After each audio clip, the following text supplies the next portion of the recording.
Right, today we got an in-studio guest. We have Randy. What's going on, man? Hey, just got here in Tennessee. Yeah. So tell the all right. So Randy, let me just. I guess we'll introduce you this way. I met you, I think, in 2016. Right. At the Ohio Bigfoot Conference. Yeah. So the Ohio Bigfoot Conference. I'm there, and you and I started talking. I was running the Pennsylvania Sasquatch Research Group, and there wasn't a whole lot of research going on in that group. I don't know how it is these days. I got your T-shirt though. Yeah, I came across that T-shirt when I was moving down here, and it didn't fit. It didn't fit. So you and I started talking, and you started telling me your experience. And I remember back then there was a couple things going on. So one, it was loud, and I had a hard time hearing you. Yeah, it was loud there. And so I was getting pieces of this story. On top of that, I was I wasn't a podcaster yet. I had I had started this podcast January of 2017. And so I didn't have a platform to really put this story on. And I forget what it was. It was a few months ago. It might have been the Bob Gimlin video that came out with you.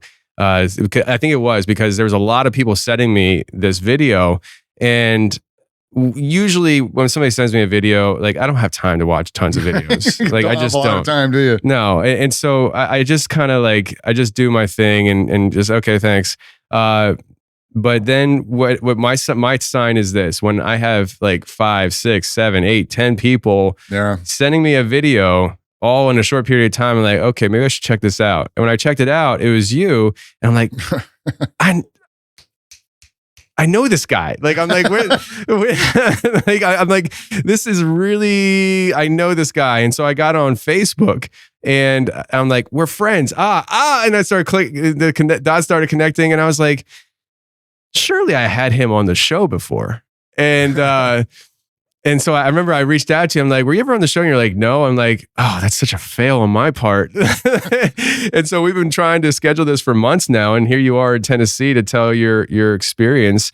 Before we get into your experience though, are you still running your research group? Yes, I am. Okay. So tell the people what it's called and what it's all about. It's Midwest Bigfoot Researchers, and it's primarily just myself and this other guy, Brandon, calls himself Dango. He goes with me whenever he gets a chance off of work.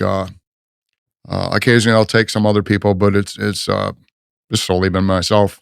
Yeah. And I've, just searching for the answers and whatever I need to find myself. And I got involved in some people called me up for some real investigations, and it just took off because I didn't expect it to. I didn't have any idea that it was, especially when I picked the name for, Midwest Michigan, which is what I thought. And then we ended up going from, Michigan all the way to Florida and every state in between, and some of the neighboring states. And it just grew and grew and grew. We'll get to that later. But it's been a really strange trip. And it was, I mean, like 2016 when I met you, I just remembered bits and pieces of my encounters as a child from the barn, and there was actually more that returned to my memory because I was hypnotized and forgot about it. We'll get to that too, but that was an interesting. So in 2016 when you met me, you and I were talking. You were, that was like, I guess, the beginning stages of your memories and everything like that. Is that right? Yeah, I was just like a couple of years into remembering. I think it was 2014 when I first remembered. And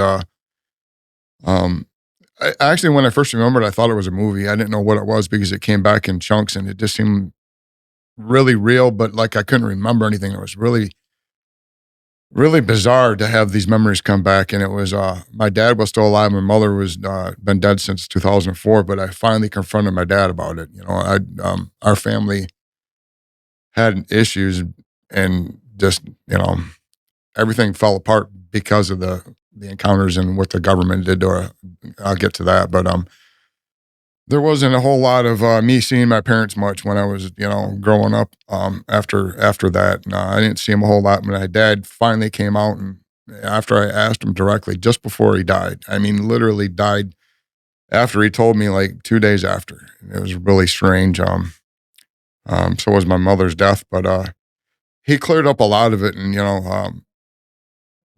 that kind of like got me going to where I'm not imagining this stuff, and I started to go find witnesses and getting little bits and pieces from other witnesses, and finding out that most of the kids back then who were involved were hypnotized with the mothers, not the fathers. The fathers were threatened. I'll get to that too, and what they were threatened. Oh my gosh.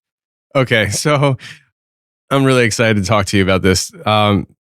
And it's starting to make sense now because so I don't remember a whole lot of stuff. Like just in general, I have very limited bandwidth anymore, Right. And when I was sitting back thinking about our first experience, my encounter with you, was meeting you, not encounter. You're not a Bigfoot.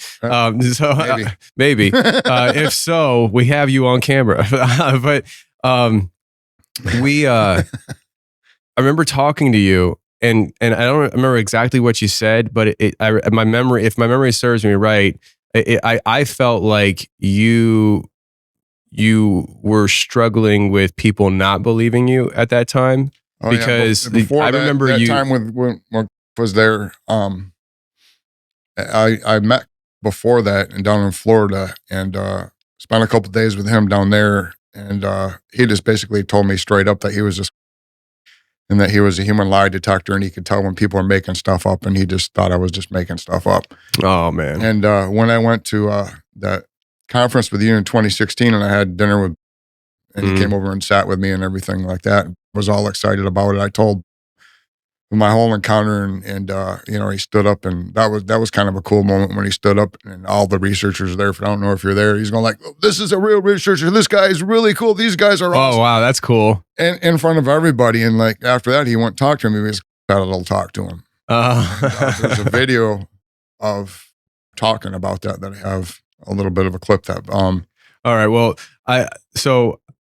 officially, I'm not trying to drum up drama here between anybody here. So, I brought that up because I remember personally feeling like you had that experience with people, because I feel like you said something to me like, "If you don't believe me, I don't care," or something like that, and I'm just like, I don't not believe you, like, you know what I mean? Well, even then, there wasn't a whole lot of encounters out there like mine, and now there is. A lot of people have just come out of the woodwork with it, and I know of other people that had similar childhood encounters. And I even one time in Kentucky, I had two other guys with me, and we're taking back roads across the state, as we usually do from our spots that we research. We don't like to take the highways. We went by this little store, and this lady had this homemade ghillie suit out front, and she saw my marked truck, and she thought we were from Finding Bigfoot. And when we walked in, the first thing she started talking about was her son going out playing with an orangutan out by this dam out in the woods, and it was swinging from tree to tree, and how he played with it. And she told him, and like these two guys that are with, been hearing my story the whole time, and their mouths are just like, I got it on audio. I recorded her talking about it, and from time to time I come across other encounters like that. And like I said, I still got a couple of witnesses that I got to go find. If one of the addresses that I got that I looked up didn't come with a phone number, so I got to drive all the way over to look for this guy. But he's one of the kids that played with him too, and hopefully he'll open up about it. Now the other kids were all hypnotized. The ones in the barn encounters, and they're all in politics. Interesting. All right, so let's get into it then. We're gonna.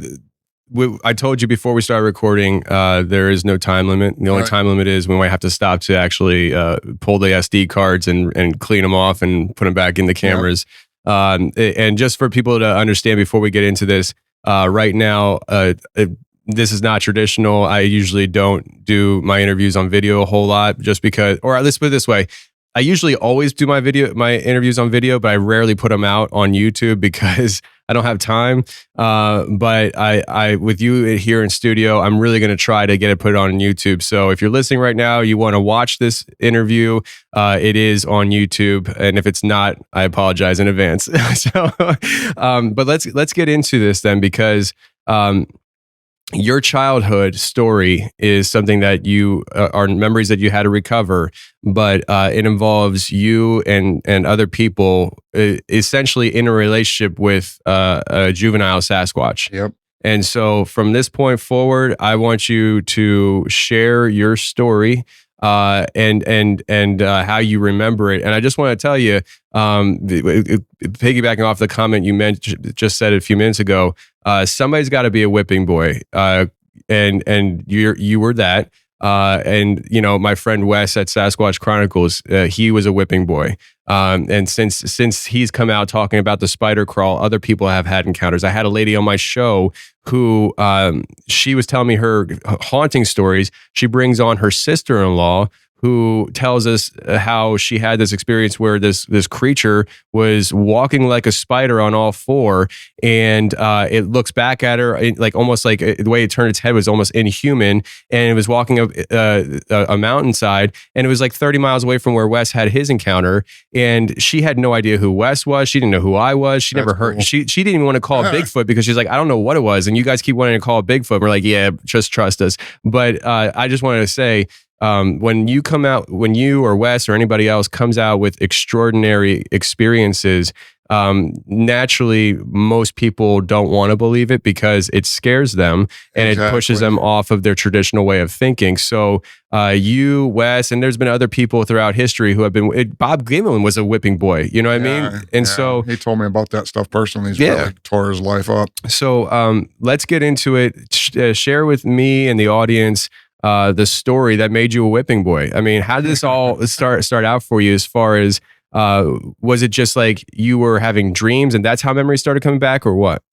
No, the memories just started coming back just regular during the daytime. I didn't have any dreams. I'm a lucid dreamer and I can control my dreams anyway. So I just started having the memories like I thought they were movie chunks or something like that for some movie I didn't see because it was so realistic and so vivid and so real. I was like, what is this? And then, you know, I started seeing a little bit more and I saw that it was in my barn because the first memories that came back were the barn encounters where this juvenile Sasquatch had started showing up after we moved to this house. We moved to the house in October of 1976. So I didn't really play in the barns until the following year. So that's, you know, the summer and spring was when everything started happening, but it started before that at a lake called Strawberry Lake, which is in Everett, Michigan, which is ended up being about a mile or an hour and a half north from where we'd moved to from Grand Rapids. And I'm saying that this is the same Sasquatch. I just there's no way that can be two Sasquatches that I've had friends with. They did too many similar things, and I put it together after I'd and the weird thing is about the memories of the Strawberry Lake came after the because it was so much earlier. I don't know, but like it was 2 years earlier. I was 8 years old, and it happened at Strawberry Lake. And where am I going with this? I forgot. It was just bizarre the way it came back because it didn't make any sense. It didn't come back in order whatsoever, and I've never been normal, I guess, because, you know, I've been hypnotized to forget about this. So I don't know what normal memory recall is like. What I did was, when I started recalling a lot of this stuff is I got a hold of a hypnotherapist that, somebody, hooked me up with from, Georgia, I forget his name, it was a museum down in Georgia, Bigfoot Museum. Anyway, he hooked me up with this hypnotherapist, and he told me a method how to remember stuff is like the fragment that you remember that's vivid, you have to remember just before what happened, and just before what happened afterwards, just before and then you do that repetitiously to the memory that you recall before that, and then you open it before that, and then after, and then it opens up. But it's not something that's that you can do quickly. It took me years to remember everything. Sometimes it would come back in blocks, but I eventually remembered the Strawberry Lake stuff. What was weird about it was I had the footage the whole time, and I never, because it was on a Super 8 film, and it was on the reels, and I didn't get them transferred over, and I had these things the whole time, and I never really took a close look at them until I got them cleaned up, and then I could see what was on there, and then my memory just went kabam like that, and I started going up there. I think it was 2019 to Strawberry Lake, and the campground's not there anymore, and there's houses on the lake, but there's a whole bunch of state land behind it. So I would go camp back there and go walk over the lake through the woods and go back to my encounter areas. And that was opening all sorts of memories. And that helped a lot. And I was getting a lot of encounters there. I've got it on video. That's later that I can talk about. Of course, I had when I was getting a lot of them on video, when I first started going up there, I had the old GoPros. Had issues with when I see them up on a tree. I saw a couple of juveniles. I got this on my channel. And when you look up at the sun's behind them. You can't hardly see the subject in the tree because of the sun blocking it out. But these new GoPros will not do that. But the old ones had a little bit of an issue. And I thought it was, most people, oh, it's a tree knot. It's not a tree knot. It's not a tree growth. And I saw it from a long ways away. I saw it climb up there, and I had my GoPro. But what I started doing early off was like putting them on in the front and the back, and just going back and reviewing the video. I'll get to that. But Strawberry Lake, that starts off in 1975 when I was 8 years old. Before I got to Strawberry Lake that year, my family took me, or it wasn't my immediate family. It was my aunt and some of my cousins were related to Tarzan Zubini. And this is in the winter, and we went to go see the circus. And since we're related to them, we got in behind, the scenes when they're setting up, and I got to ride some elephants and play with some chimps there. And that's the key thing to everything, to my whole attitude towards the chimps. Because when we got to Strawberry Lake later that year, me being 8 years old and loving the outdoors, the first thing I would do is get out of the car, go run down to the lake, and go try to find snakes, frogs, any wildlife. I just, love that stuff. So I was seeing all sorts of things there that I didn't know existed, like porcupines, beavers, cougars, bobcats, there's monkeys in the woods. Makes perfect sense. That year we went 2 different times. We went there, I think, early in June for like a longer weekend, but that's when I first started seeing them. And the logging incident happened, I think, that time. And it was a short visit. And when we were going home, my parents still didn't believe me about it. They just thought I was seeing raccoons or something like that. There's no monkeys in the woods. But I was seeing them popping out, and they're following me around and stuff like that. And it was 4 juveniles, 2 of them about the same size as me, and 2 of them that were really small. We returned later. We found out that other people were seeing them. I'll get to that in a minute. But when I first started seeing them, the biggest thing that happened that time with the first visit, the logging incident thing, there was 2 different logging incidents. One I wasn't there for, and this one I was there for. I wanted to go around the lake, and I've been there like 2 years there before, and I don't know if there's any encounters that happened then. I don't remember. As far as I know, there wasn't. But what was going on behind the lake, which I think displaced the Sasquatch, is they were logging on this other side of the lake. There was like a big swamp that was called Old Strawberry Lake, and on the other side of that, in the state land, they're logging the birch trees and the pines and stuff like that. When they get too old, they'll take them down in certain sections out there. And I think that displaced the Sasquatch, honestly, because what happened next? I wanted to go walk around the lake, and my dad just got a new canoe, and he was out fishing in it. And there was a trail that went all around the lake that was, full of campers that was along the lake shore. And for some reason, my dad decided I was there long enough. And I was, that times were different back then. I was 8 years old, and he was going to watch me go around the lake as he fished. And I was supposed to stay on that trail. But when I got to the part of the lake, which would be the west side of the lake, to where the swamp was back there, and there wasn't very many campers back there that time. So there was a bunch of empty camping spots, and I started getting up there, and they were walking alongside of me. you know, and I didn't think anything. I was a stupid 8-year-old. Oh, these are monkeys, you know. I went back and I played with them in the ferns for a while and just walked around the back of the swamp. We played hide and go seek for I don't know how long in these ferns, and we climbed a tree.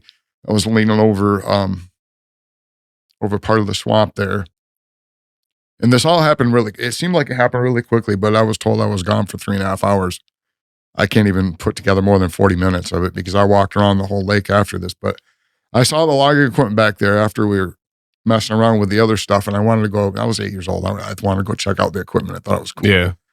I went out and one was locked. The front end loader was locked, but the crane bulldozer type thing was open. So I got in there, you know, and I wasn't one of those kids. And I'm not making up excuses. I didn't do any damage to this thing. I got in there and I just started playing around a little bit, you know, not really moving the levers around a lot, but just making car noises. You know, I thought I was, you know, just playing around. I wasn't in there for more than a few seconds. And this one juvenile Sasquatch pushes me out of the way and gets on that seat and starts grabbing those levers and not making any verbal sounds. He grabs them with his feet and his arm, his hand. And he's going like this and just pulls one of them things out. I don't know if there was a set screw in the bottom of it or something. Wow. But he pulled the whole thing out and he starts beating the freaking instrument panel and beating the inside of this cabin and this freaking bulldozer thing or crane. And I'm freaking out because I know it's loud enough to where the campers are going to hear it. And I'm like, I was 8 years old going like, I'm going to get blamed for this. I can at least think that while I got out of there. I didn't know what they were doing. There's another one that was got up on top of it and they were both beating the crap out of this thing. Just smashing the crap out of the logging equipment. And I got out of there as fast as I could, you know, and I went around to where the other side of the swamp was back to the trail where I was supposed to be. And there was a guy standing there. And he goes like, what's going on back there? Do you come back there? Are you doing that? And he's like, I got the newspaper article from this too. I found it. There's a newspaper article written about it? Yes. So what was it like? Kid destroys? Yeah, the exact wording, I've got it on my phone too. I can show you it later. It says, second logging incident blamed on 2 teenagers from Flint. And the witness said that the 2 teenagers were barefoot wearing all black with hoodies on because they left tracks, right? And I was barefoot too. And like, this was on the weekend. So the logging guys weren't there until Monday, right? We were going to leave on, like, I think it was like a Monday afternoon or something like that. So they got back and they actually, questioned me about it and brought me down there and they saw the my prints went fit the other ones were a little bit bigger. And it just so happened the other friend that I made there, his name was Randy too, but he was 11 and I was 8. And they blamed on him and his friend because they didn't like him. They were hippies and they were a part of a nudist colony. And there was a cop that would go out there. Back in the 70s. Yeah, that was the 70s thing. And there was a cop that would stay out there camping with his son on the weekends, and he didn't like them. And I became entangled with this thing to where he didn't, you know, like these people, and I was hanging around with him. That leaded him to blaming him and this kid for everything that happened out there. Wow. And that's what the newspaper article says too. But that happened in the first visit that I went in June, and we came back in August, and we stayed a whole week out there. And when we got back, the parents finally found out, you know, who my mom did. I think it was, it was my dad. Because my dad started hanging around with them. My mom started hanging around with my friend's mom, and my dad started fishing with my friend's dad, and he would take off. And they were still mentioning, you know, my mom said something about me seeing monkeys in the woods, and this other lady goes like, I haven't found this article and it's out there yet. I got to go all the way back to Everett and look through all the microfiche again there because I don't know exactly when it was. And the article she pulled out of there, she's going like, no, this is he's not seeing stuff. There's a chimp there. This circus came through here, and we think they lost a chimp when they came through here. And because they had all their equipment, and they were going from one town to the other, and they stayed there the year before or something like that. She showed my mom the article, and it said Strawberry Lake, our kids playing with a lost chimp. I'm looking for this article yet. Hopefully I can find it. Wow. And when I came back, my friend's mom's telling my mom this, and I'm sitting at the picnic table. My other friend's up by the lakeshore or something like that, just a little ways away. My dad and his dad were out fishing, And we're just sitting there, and my friend's mother named him Sammy. I mean, this is the same Sasquatch that has 2 names now. When I get to it later, my later years, that he's named Mike because the other neighbor kid just, named him that. But anyway, she decided that his name was Sammy. We're sitting there, and she tells my mom this, and 50 feet away, there's a tree that she leaves bananas and apples. And he comes up there, and they could see him, My mom's going, oh, my son's not crazy. That's when my mom decided to try to get him on video, and all she had was that Super 8 millimeter, like little tiny video. And I do have footage of me with sitting in the canoe on the lakeshore, and the canoe's on the half in the water and half out of the water, and he's sitting there next to me outside of the canoe with his arm around me. And there was a couple other ones next to Bigfoot? Yeah, the juvenile Bigfoot. Yeah. Wow. Sammy. And she got that on video, but it was blurry, of course. And that was because I think she tried to hurry and grab it. And she said she was lying on the ground and stuff, trying to take the footage. I remember her talking about that. I remember her being really depressed. It was blurry. Well, it was so blurry, I never really looked at it much. You can almost not even see it until I took it in my computer and I edited it in my computer editor. Cleaned it up the best that I could, and you could see the outline. You could see his hand on my shoulder and everything, his arm going around my shoulder. But he's got his head down, and it's doesn't have any detail on it, but you can see the silhouette of him, and you can see my mom move the camera up, and when the other ones run up the tree right next to me, there was a birch tree. And my dad and my friend's dad never saw him. The adult males couldn't see him because they probably didn't trust the adult males. I don't know. But my mom and my friend's mom would see him, but they couldn't approach him. And when I did get back, my friend and that was there the whole summer said he was playing with him the whole summer. And there's other times to where we'd go swimming, and of course we're probably naked or something like that, and there's a little roped off section there. And I was 8 years old. I didn't care. We're out there playing in the water, and this is something I remember real distinctly. There wasn't a whole lot of interaction between us, other than maybe this kid played with him even more than I did. But they would hide all the time if somebody would walk along the trail. So they would pop out, when we'd see them for a little bit of time, and then they would hide, and we didn't know why they did that. We just thought they were chimps, Yeah.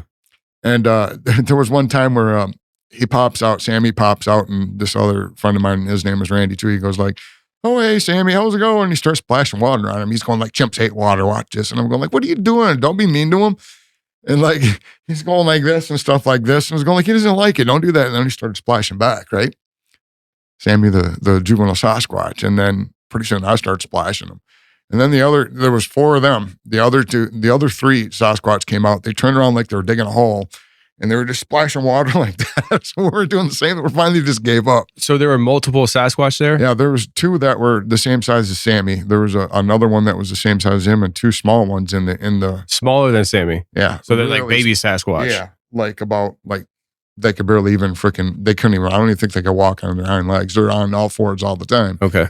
And of course, my friend's mom thought, oh, look at the chimps have survived out here and had babies, Like, that's literally what we thought, because nobody saw any large Sasquatch, and everybody just thought, because the adults wouldn't get close enough to see the difference between their differences, in their facial stuff. And you see them from a distance, they look like a chimp at that age. They're all black.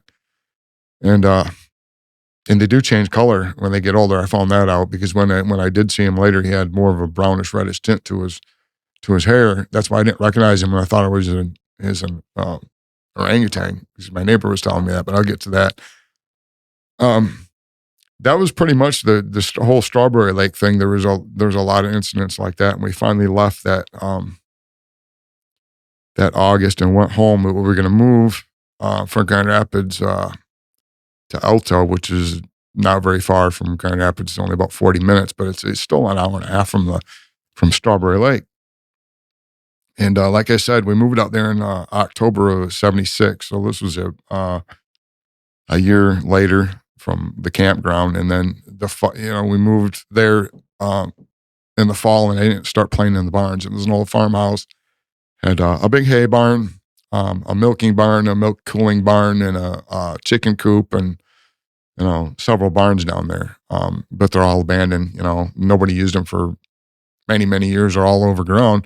That was my playland. But I didn't start playing with him or playing down there and seeing him until like the following year, which would have been 77, because that was when it was warm out, because we moved there in the fall. I didn't play down there much in the winter.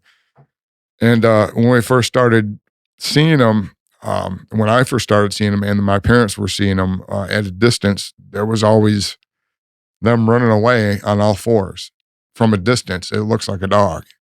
And that's what we thought we were seeing. Another thing that was happening was there was a PBB poisoning of the cows from 74 to 81 in Michigan and some of the neighboring states, where they got the feed and the fire retardant mixed up.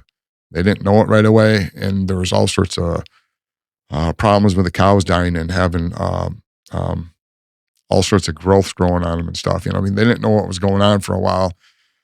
And the state took control, and the farmers would, separate these sick or dead cows and put them in a pile that they designated, where the state would come with a stake truck once a week and pick up all these dead cows from all these spots where they would dump them and take them to a mass grave up in Kalkaska. And the dumping spot was right behind our barn. There's a creek that ran behind my barn, all the way up to the north of us, to the farm, and all the way south of us to the next neighbors, which is about a mile down the road. And they would dump them right back there, and they'd bleed into the creek. And my parents were seeing them running back there toward the cows, but it was, I don't know, several acres away where you're seeing it, and we're seeing them run across there, and they look like dogs. So even when I got closer, when they were in the barn, seeing them run away, he wasn't just coming out where I could see him and he would, show himself. He was like hiding and running away.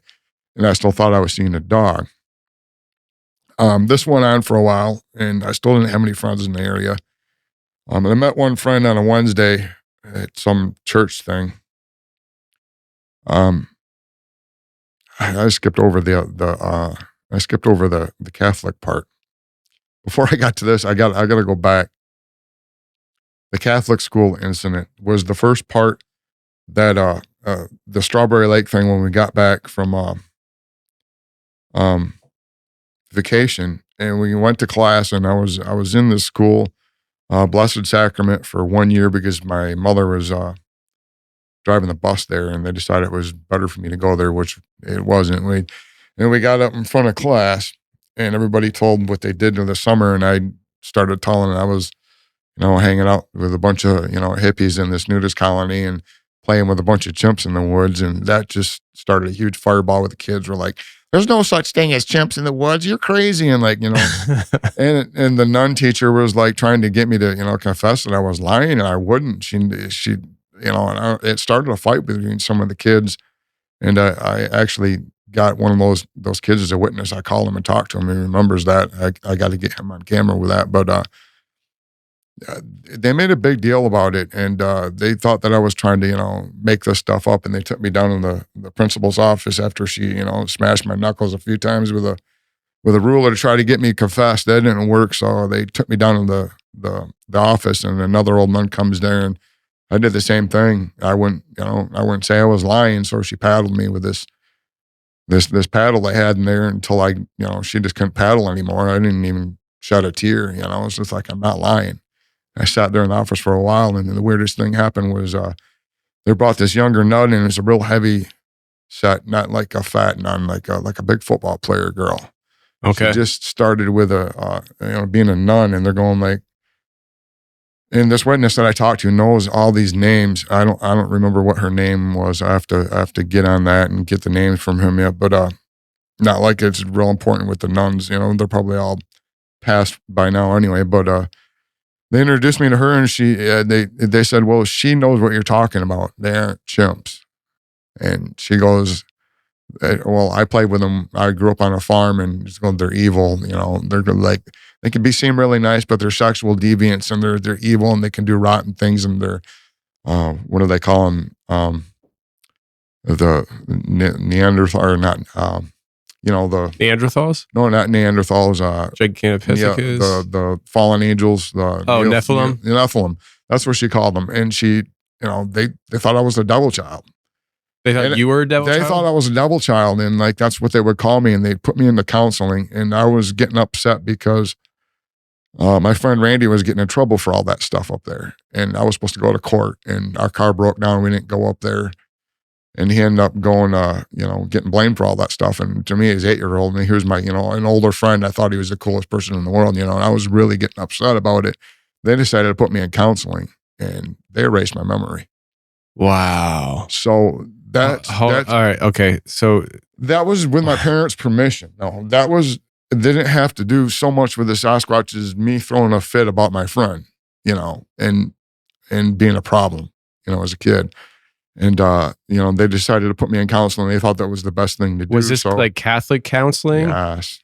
Wow. And after that, they pulled me out of the school and put me in public school after that. But I finished up in Grand Rapids at Beckwith School in my end of 3rd grade and a little bit of 4th grade there. And before I moved out to Caledonia, out in the Alto area in the farmhouse. And I didn't know they'd erased my memory. That was a real big problem when he returned because I didn't recognize him right away. Randy? No, the juvenile Sasquatch. The juvenile Sasquatch. When I moved out to the farm and he started showing up, I didn't know what he was. Gotcha. I didn't remember Strawberry Lake because they erased it. Wow. I didn't remember Randy. I didn't remember anything until I saw that footage that I had sitting in my freaking possession for a decade.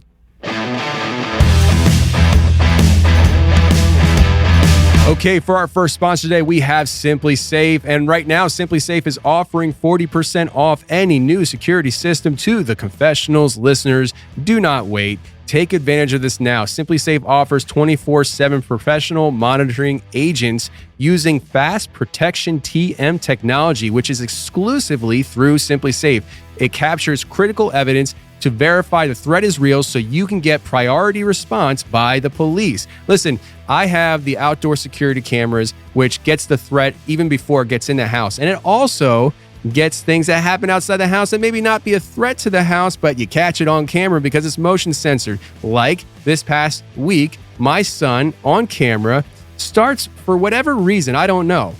He usually rides his bike on the driveway, but he decided for whatever reason to ride his bike into the grass towards the very steep hill on the side of our house.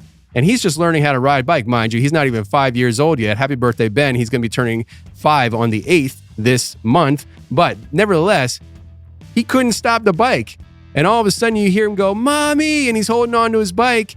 And you hear Lindsay yell for Ben. She sees him. She runs after him. He goes down this very, very, very steep hill and he slams into a tree, cuts his face all up, his chest all up, his legs all up. I mean, he got beat up. We took him to the urgent care to make sure he was good and safe and all that stuff. And he's fine. But man, like that kid took a hard spill and I caught it all on my Simply Safe camera. So if you want to be safe and also capture all the bloopers of your family, you want to get yourself some Simply Safe. Do not miss your chance for this massive savings on my favorite security system. Get 40% off any new system at simplysafe.com/confessionals today. That's simplysafe.com/confessionals. There's no safe like Simply Safe. So just to keep everything on track here as far as how I'm tracking this, Strawberry Lake happens. You come back for summer break. You go to Catholic school.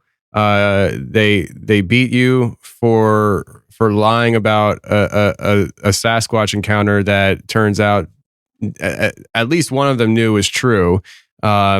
I'm curious, and you probably don't have answers to this, but like I do wonder, did they know that you were telling the truth and trying to get you to say no? And then once you wouldn't submit to the beatings, then that's when they come like, okay, yeah, you're right. This actually happens. Either way, that happens at the school, and then you go into counseling through the school. Yep. And through the counseling at the school, they erase your memory.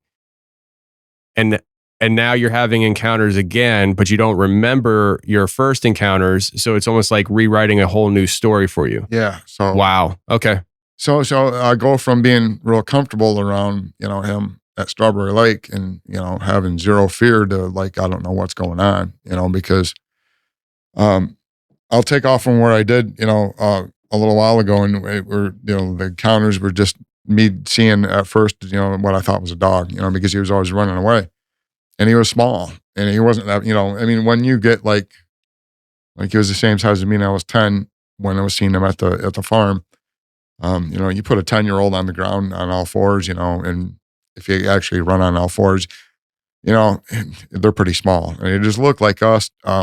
When we started seeing him, some of the other kids, when we saw him run away, we thought he was a Rottweiler or something. Because actually back then, not many people back in 1977 had Rottweilers, and we just see pictures of them, and they were big, stocky dogs, and that's what we thought we were seeing at first, because we're stupid kids. The first real weird encounters happened when this one kid I met from, it was another Catholic thing I went to during like the week during the summer. This is in Caledonia, and we're at some church thing, and I met this kid, we'll call him Mike K, and there's 2 boys named Mike. I'll get to that. And that also turned out to be a name that one of the kids named the Sasquatch because he could say that, but I'll get to that. We went up to this kid that I met at the church came over on like a Wednesday, and we didn't have anything to do. We played around in the barns, and for some reason, back then, I mean, these woods were 3 miles away, and it was okay for us to go play up in the woods. I wouldn't let my kids do that. Yeah, but the world's different now. I mean, like my mom used to let me run all over the place, but we lived rural life, and it was okay. It just sounds so weird because like we're both, I think Mike was 9, he hadn't turned 10 yet, and I was 10. And we went 3 miles away up to this woods, and it wasn't a real big woods. It's a small chunk of land that's about 3 or 4 miles long, but it's only about 2 miles wide. But it attaches to much more woods. But this chunk, my dad said it was like, it's safe for them to go up there and play around. There's a few hippies and people hang out there in the old logging trails back then, but it wasn't nothing dangerous that they thought. We rode our bikes up there, but and everybody thought that Sasquatch that was up there was from there, but he never was. So we got up there, and the first thing we did was just check out the woods. We found a hippie van back there, and some guy freaking hanging out back there. And then we found a bunch of connected bushes. It was the next thing we found that were honeysuckle and different kinds of bushes like that had like plumed out like a big, huge mushroom. And underneath them, you go under there, and there was plenty of room in there underneath them, like on an umbrella. And the first one that we went to didn't have anything, and it connected to another one that went in, and it had tinsel from, Christmas tinsel and Christmas ornaments hanging up all inside of it. It had pictures that came in frames that people would throw away, stuck up on the side of the walls into the, the branches and stuff like that, just stuck there. Oh, so this isn't a barn? No, this is when we were in the woods. Mike and I went up to the woods and away from our barns, and we went in the woods and set our bikes down, and we. The first thing we checked out was these bushes, and we started going through these bushes because I actually got a video of this too, of the actual bush, but it was, really old and there wasn't any leaves on it anymore, but it actually looked like it had kind of a doorway going into it. So we went in there, and you can actually go from bush to bush to bush underneath this thing. There's so many of them. Okay. And we found this one that had all the weird Christmas stuff in it. It also had like a bunch of glass bottles lined up in there. All really old ones, and then sticks in little orderly fashion put in size, and then it had a couple blankets in there, and it had a whole bunch of magazines like Playboy, this and that and the other thing, and a couple other things I can't remember, but we thought it was a bum's hideout. We thought it was some human went in there and hid in there, and we left there, and we went further back in the woods until we found these 2 other kids. They're about our age. One's name is Russell, and the other boy's name was Mike. The other, so there's 2 Mikes. There's one that's 9, and the other Mike we met was the same age. He was about 9, and then Russell was probably about 12 or 13. But these 2 boys were setting up camp, and they were going to stay the night there, and they were putting these stairs up on this tree, and they were going to put a fort up in this tree.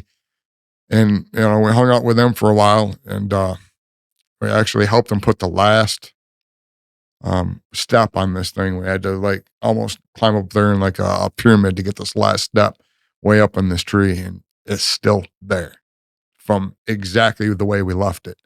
I got pictures of me standing next to it and everything. And that's another thing that brought my memory back.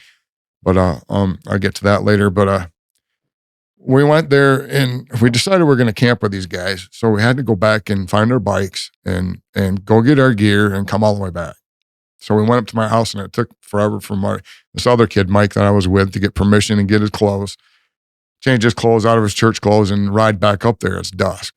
It's getting dark. And what I didn't know, there was one trail that just went in a loop, and we followed that, and we couldn't find these boys. So we decided to set up in some pines that had a opening where we could pop the tent up and just set up there for the night and go find them in the morning is what we decided to do. So we set up, and when it got dark, and I don't know what time it was because it was September. No, it was late August. Yeah, it was late August. It was still light at about like 10 o'clock or something.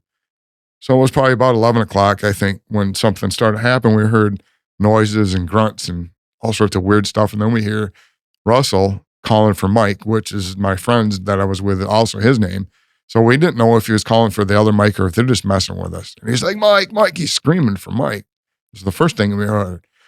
And we just thought he was messing with him. And then we heard all sorts of, Sasquatch noises, all the weird noises and whoops and growls and just like all sorts of, something coming through the woods. And we're like getting scared, we're pretty young. We're all like, if they're trying to scare us, they're doing a good job of it. We decided to leave all our gear there, get our bikes and just come back in the morning and get it. We didn't know what was going on, if they're trying to mess with us or not. We rode all the way home. And I remember it had to have been just after the news because my parents were still awake watching the Tonight Show.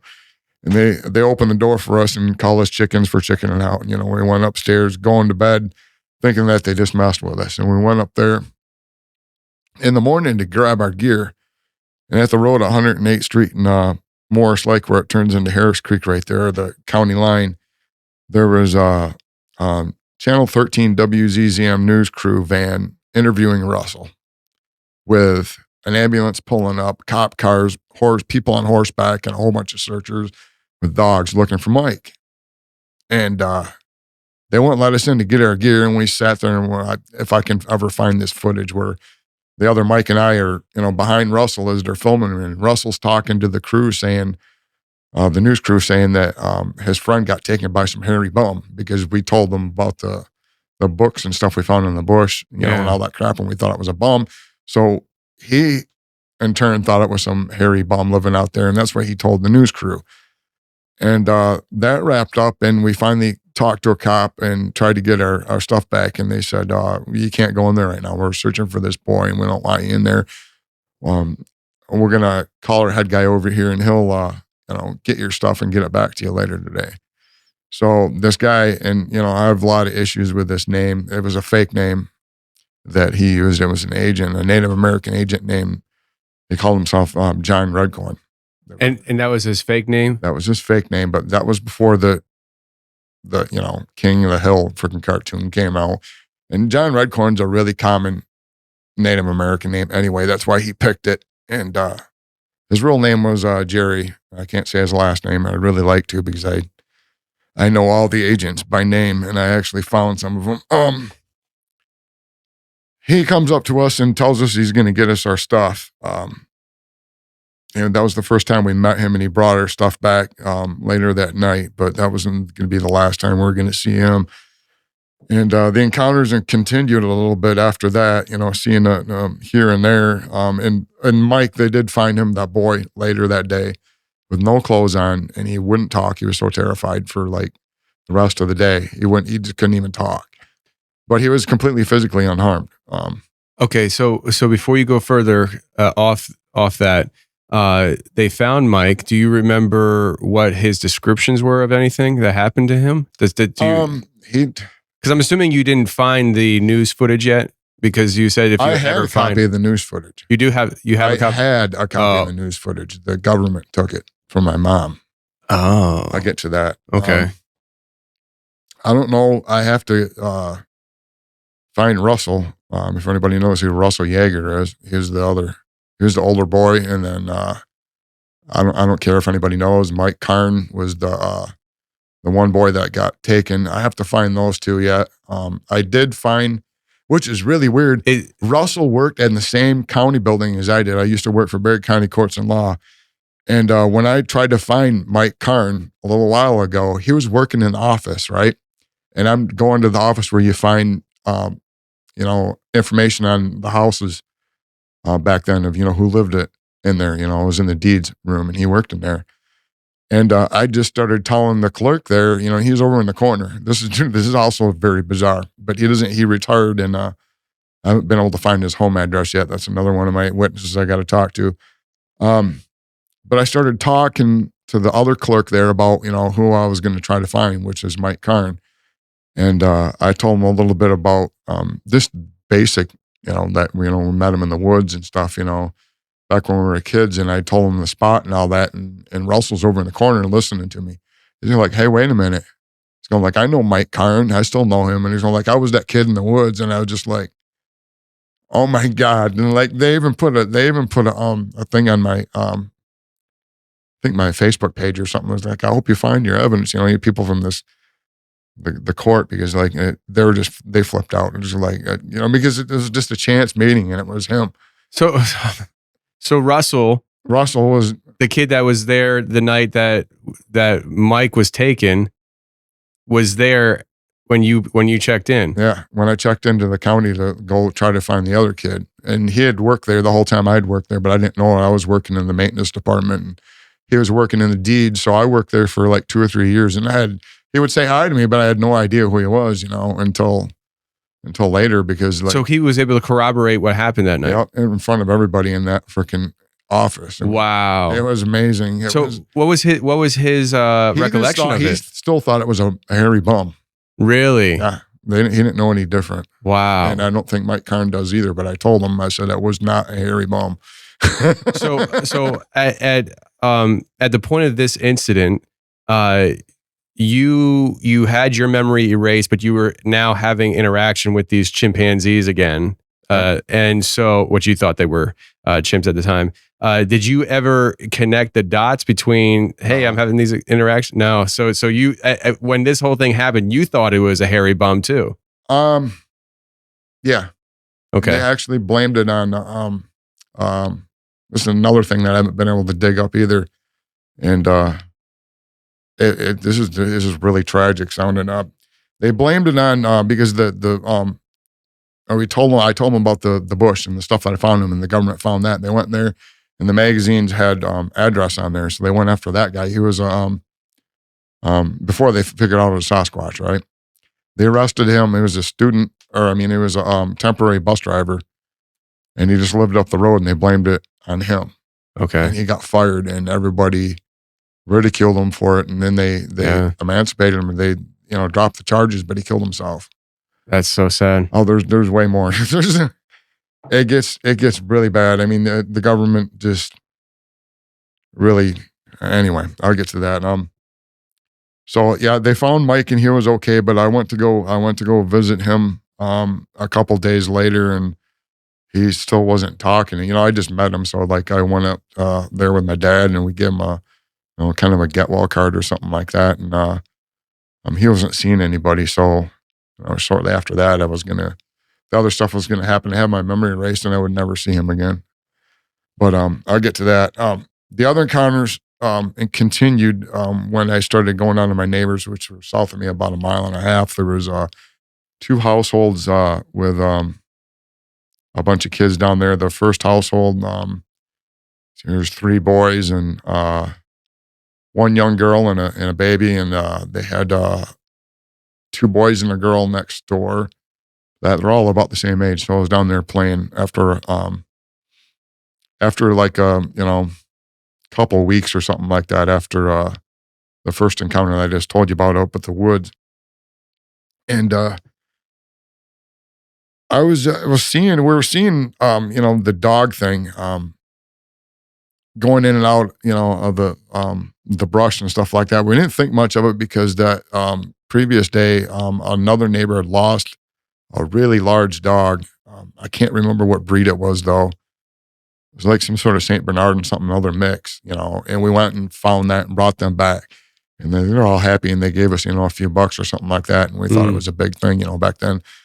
As little kids, $1 was a hell of a lot of money, but yeah, just in general, it was a lot more money than it is now. When we started seeing the other dog thing, we started following around because we thought it was, something else we could, take back to somebody else. But right along that same time, this other kid that was a year or so younger than me, I think it was a year younger than me, and Tim, was disappearing away from our group of friends and saying that he was playing with an orangutan in the cornfield. And there was a cornfield in between our two houses, but stretched about a mile and had the creek running in between our two houses and a little pond in between back there.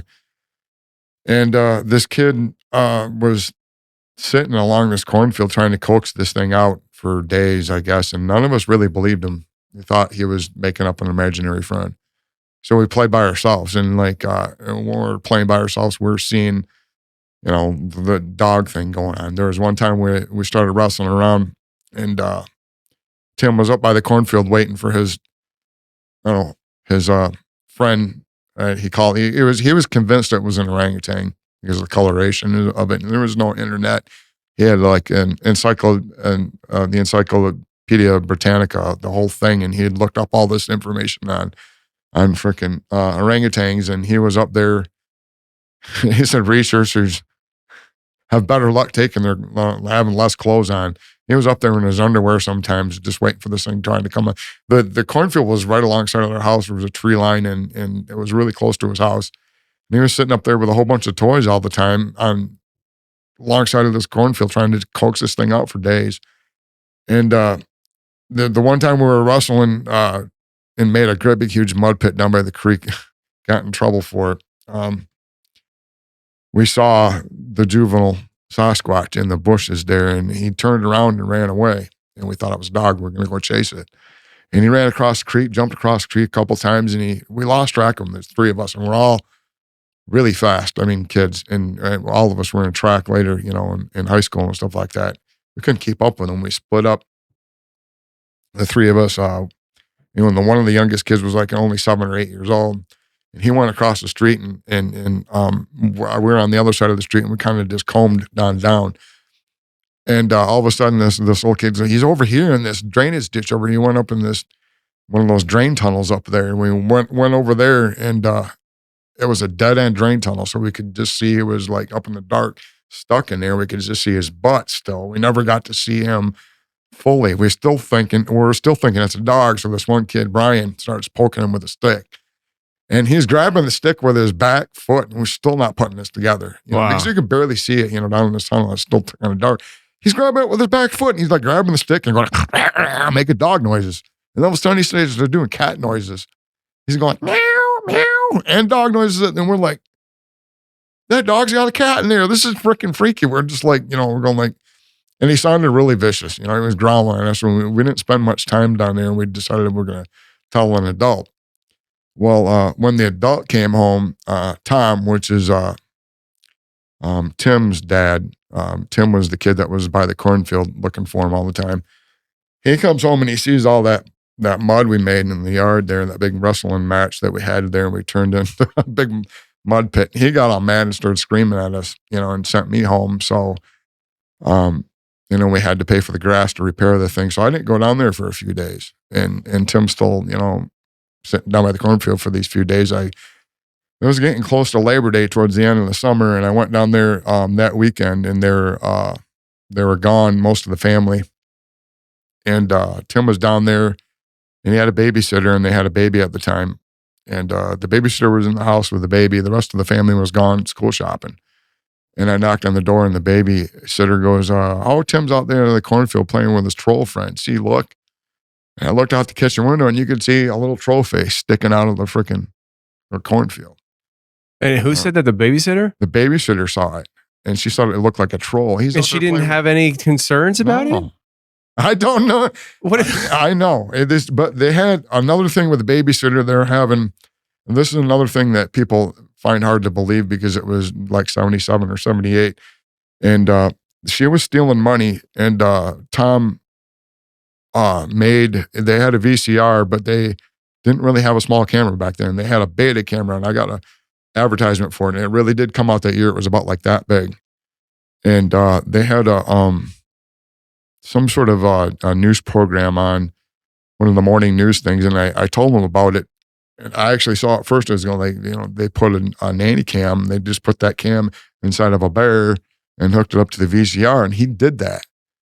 And he had that in the entertainment center, and he had a hole in the wall because me and Tim watched him set it up, and he put a little hole in the wall and ran the cables to the kids' room to where he had the VCR set up to where it was recording. So it was from beta to VCR to the TV. And he wanted to catch her stealing. So he left some money out too. And so I'll get to that in a minute where that camera comes in. So I go out to the cornfield, and Tim's out there, and he's sitting on this red ball, one of those kickballs kind of things, and he's in his underwear. And I wasn't even going to draw this at first because I didn't think it was important. It was important. And, he really thought he was, and it really does work too. If you go out there, and I'll get to that sometime later, the less clothes you wear, the less, suspicious they are of you having something hidden in your clothes, I think. But for an 8 or 9-year-old kid to figure this out was something. But he sat up there, and he had all these Tonka trucks all lined up around him. He had footballs, baseballs, all his sister's little dolls. He was trying to coax this thing out of this cornfield, and he wasn't having any luck. And he was pushing this thing towards him, and he's going I can't get him to come out. He was just here, and you scared him. He left. When I get up there, I was like, yeah, sure, right. I saw him up there. He's going I know there's something in there. And he goes, he's going I'll get him to try to come out. And I don't remember what he did. He called him Mike, I think. And he did that. I'll get to that, why he made that Mike noise where he sounded like he was saying Mike. I think it had something to do with the searchers up there. The previous week or so before, looking for the boy Mike with all bullhorns going, Mike, Mike, Mike. And he actually, this kid, Tim, goes, he can say Mike. I'm going yeah, right, whatever. He does pop out eventually. And he comes out at first, and he just comes out of the cornfield just about maybe 2 or 3 feet and sits on his butt, puts his knees up to his chest and puts his arms around there and just kind of sits there and watches us real quietly. This is only about 5 or 10 feet away. And Tim's trying to get him to come closer, pushes a Tonka truck away or towards him, and he pushes it away, pushes a couple balls up there. And he's not interested, and he pushes that kickball up there, and the juvenile Sasquatch that he called Mike or Sammy, which was the same one, hits it with his left hand, and the ball goes sailing in a tree and pops it. Hits it so hard. And I'm really concerned about this. I'm oh my God. But Tim's oh my God, that was so cool. I finally got him to do something. And he was just all laughing and giggling and everything. He's so happy to get this thing to do something. And I'm just thinking to myself, something's not right. And he's going no, it's an orangutan. Dude, he's safe. I've been around him for a week and all this. I go, okay. So I sat there for a couple minutes and tried to watch him interact. And then this thing tried to grab him and pull him into the cornfield. I grabs his arm and starts pulling him toward the cornfield. And I go oh, this is not right. I tried to get his arm off of him, and I couldn't break him free. And I was kind of freaking out. And Tim's all laughing all damn time. And it wasn't Tim. He wasn't that kind of kid. He was a really smart, kid that he took a lot of things really seriously. He was just acting all goofy. And when I tried to break free of the Sasquatch grip on him, the juvenile Sasquatch just kind of looked right at me, and he goes, let's go. And he stands up and he gives me a great big hug. I mean, to the point to where I almost crushed me to where I couldn't even breathe. And Tim's laughing at me going oh, he's humping you. Oh, look at that. And that's what Tim thought. And I'm he just immediately lets go of me and goes back into the cornfield. And I'm Tim, this is serious. You got to go tell an adult, put your clothes back on. And we went back in, and after he got his clothes on and grabbed some, what was it, macaroni and cheese that the the babysitter made with wieners or something. We ate that real quick and ran up to my house because my dad was home. It was holiday weekend because I knew we had to tell somebody. And I got Tim to go along, and the babysitter let him go. And we go up in between our house and his house was that cornfield, and there was a fence alongside of it, one of those old rickety fences made out of metal and a little barbed wire in between, and the squared off little things. And he goes, oh, he won't cross that fence. He won't cross the creek. He's an orangutan. They hate water. They won't go over fences. And even, like, he's on. And I was like, I'm still like getting this thing in my mind of, even then I remember trying to remember Strawberry Lake. I'm going like, well, where did he come from? And he's going like, well, maybe he came from a circus or something. That still didn't click in my head, but it was a little bit. And the whole time we're walking up there, he's trying to convince me that's an orangutan. And we look over and we can see the corn moving. He's following us. And Tim's going like, oh, hey, there he is. Hi, Mike. How's it going? I forgot to tell you, Mike. He could say Mike. He goes like, oh, I got him to say Mike. And he goes, Mike, like that when we're at the cornfield. But like, it didn't. So, whoa, don't brush over that. Don't brush over that. So you're saying the juvenile Sasquatch said Mike. Yeah, but it didn't really sound like us saying Mike. It was more like Mike. Like that. Was he trying to say Mike? Yeah. And why was he trying to say Mike? Because Tim was repeating it over and over. He's got to get him to say Mike. Look, I mean, like I was going like, he never really got him. Now that I think about it, he never really got him to say Mike.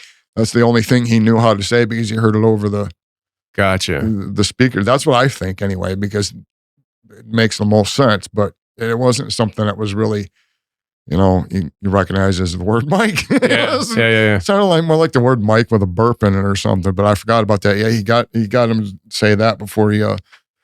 But we're going up to my house and he's jumping up in the cornfield waving at us. They're jumping up high enough to where he could see him going like this out of the cornfield every once in a while. And Tim's waving at him. We're going like, I don't know about this, dude. And then when they get up to my house and my dad doesn't believe us. Of course. He thinks we're just making this stuff up. And finally we just give up and Tim has to go home to have dinner. I'm going to have dinner. So he walks home. And after dinner, I wanted to go play down in the barns.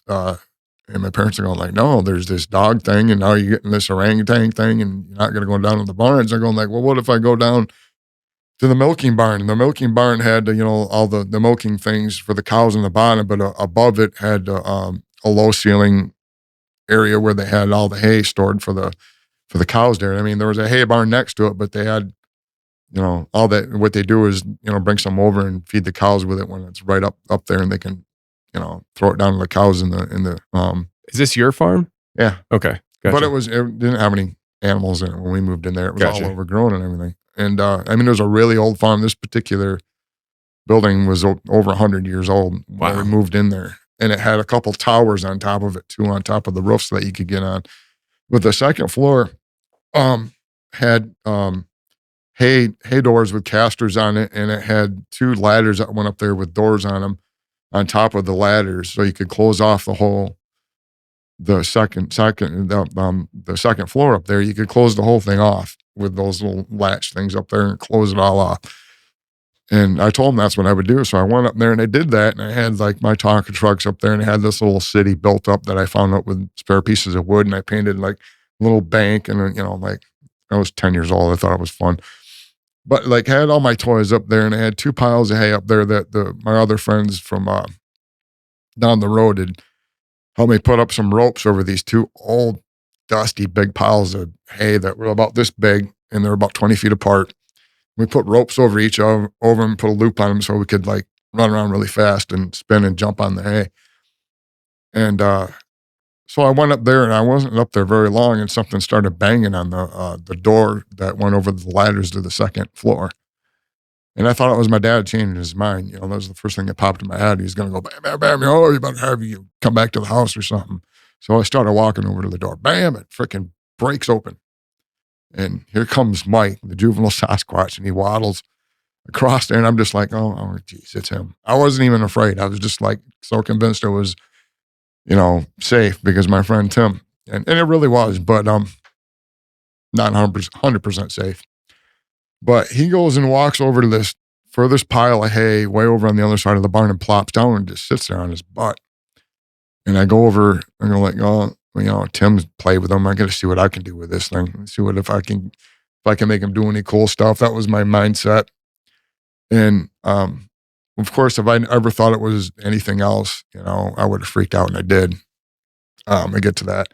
I get over there and I sit down in the other pile of hay, which is about 20 feet away from him or something. I just sit there and I remember, him making that and saying Mike and whistling and doing other noises. So I was really good at making noises back then. I could do a baby crying, and I started doing, a dog, and then Mike would make the sound back. But I just do a bark, bark like that. And he would go bark, bark, woof, woof, bark, growl, every sound a freaking dog would make. Same thing with the cat, same thing with the cow, and all the noises like a chicken and a duck and all these things. And like the last one I did was a baby cry.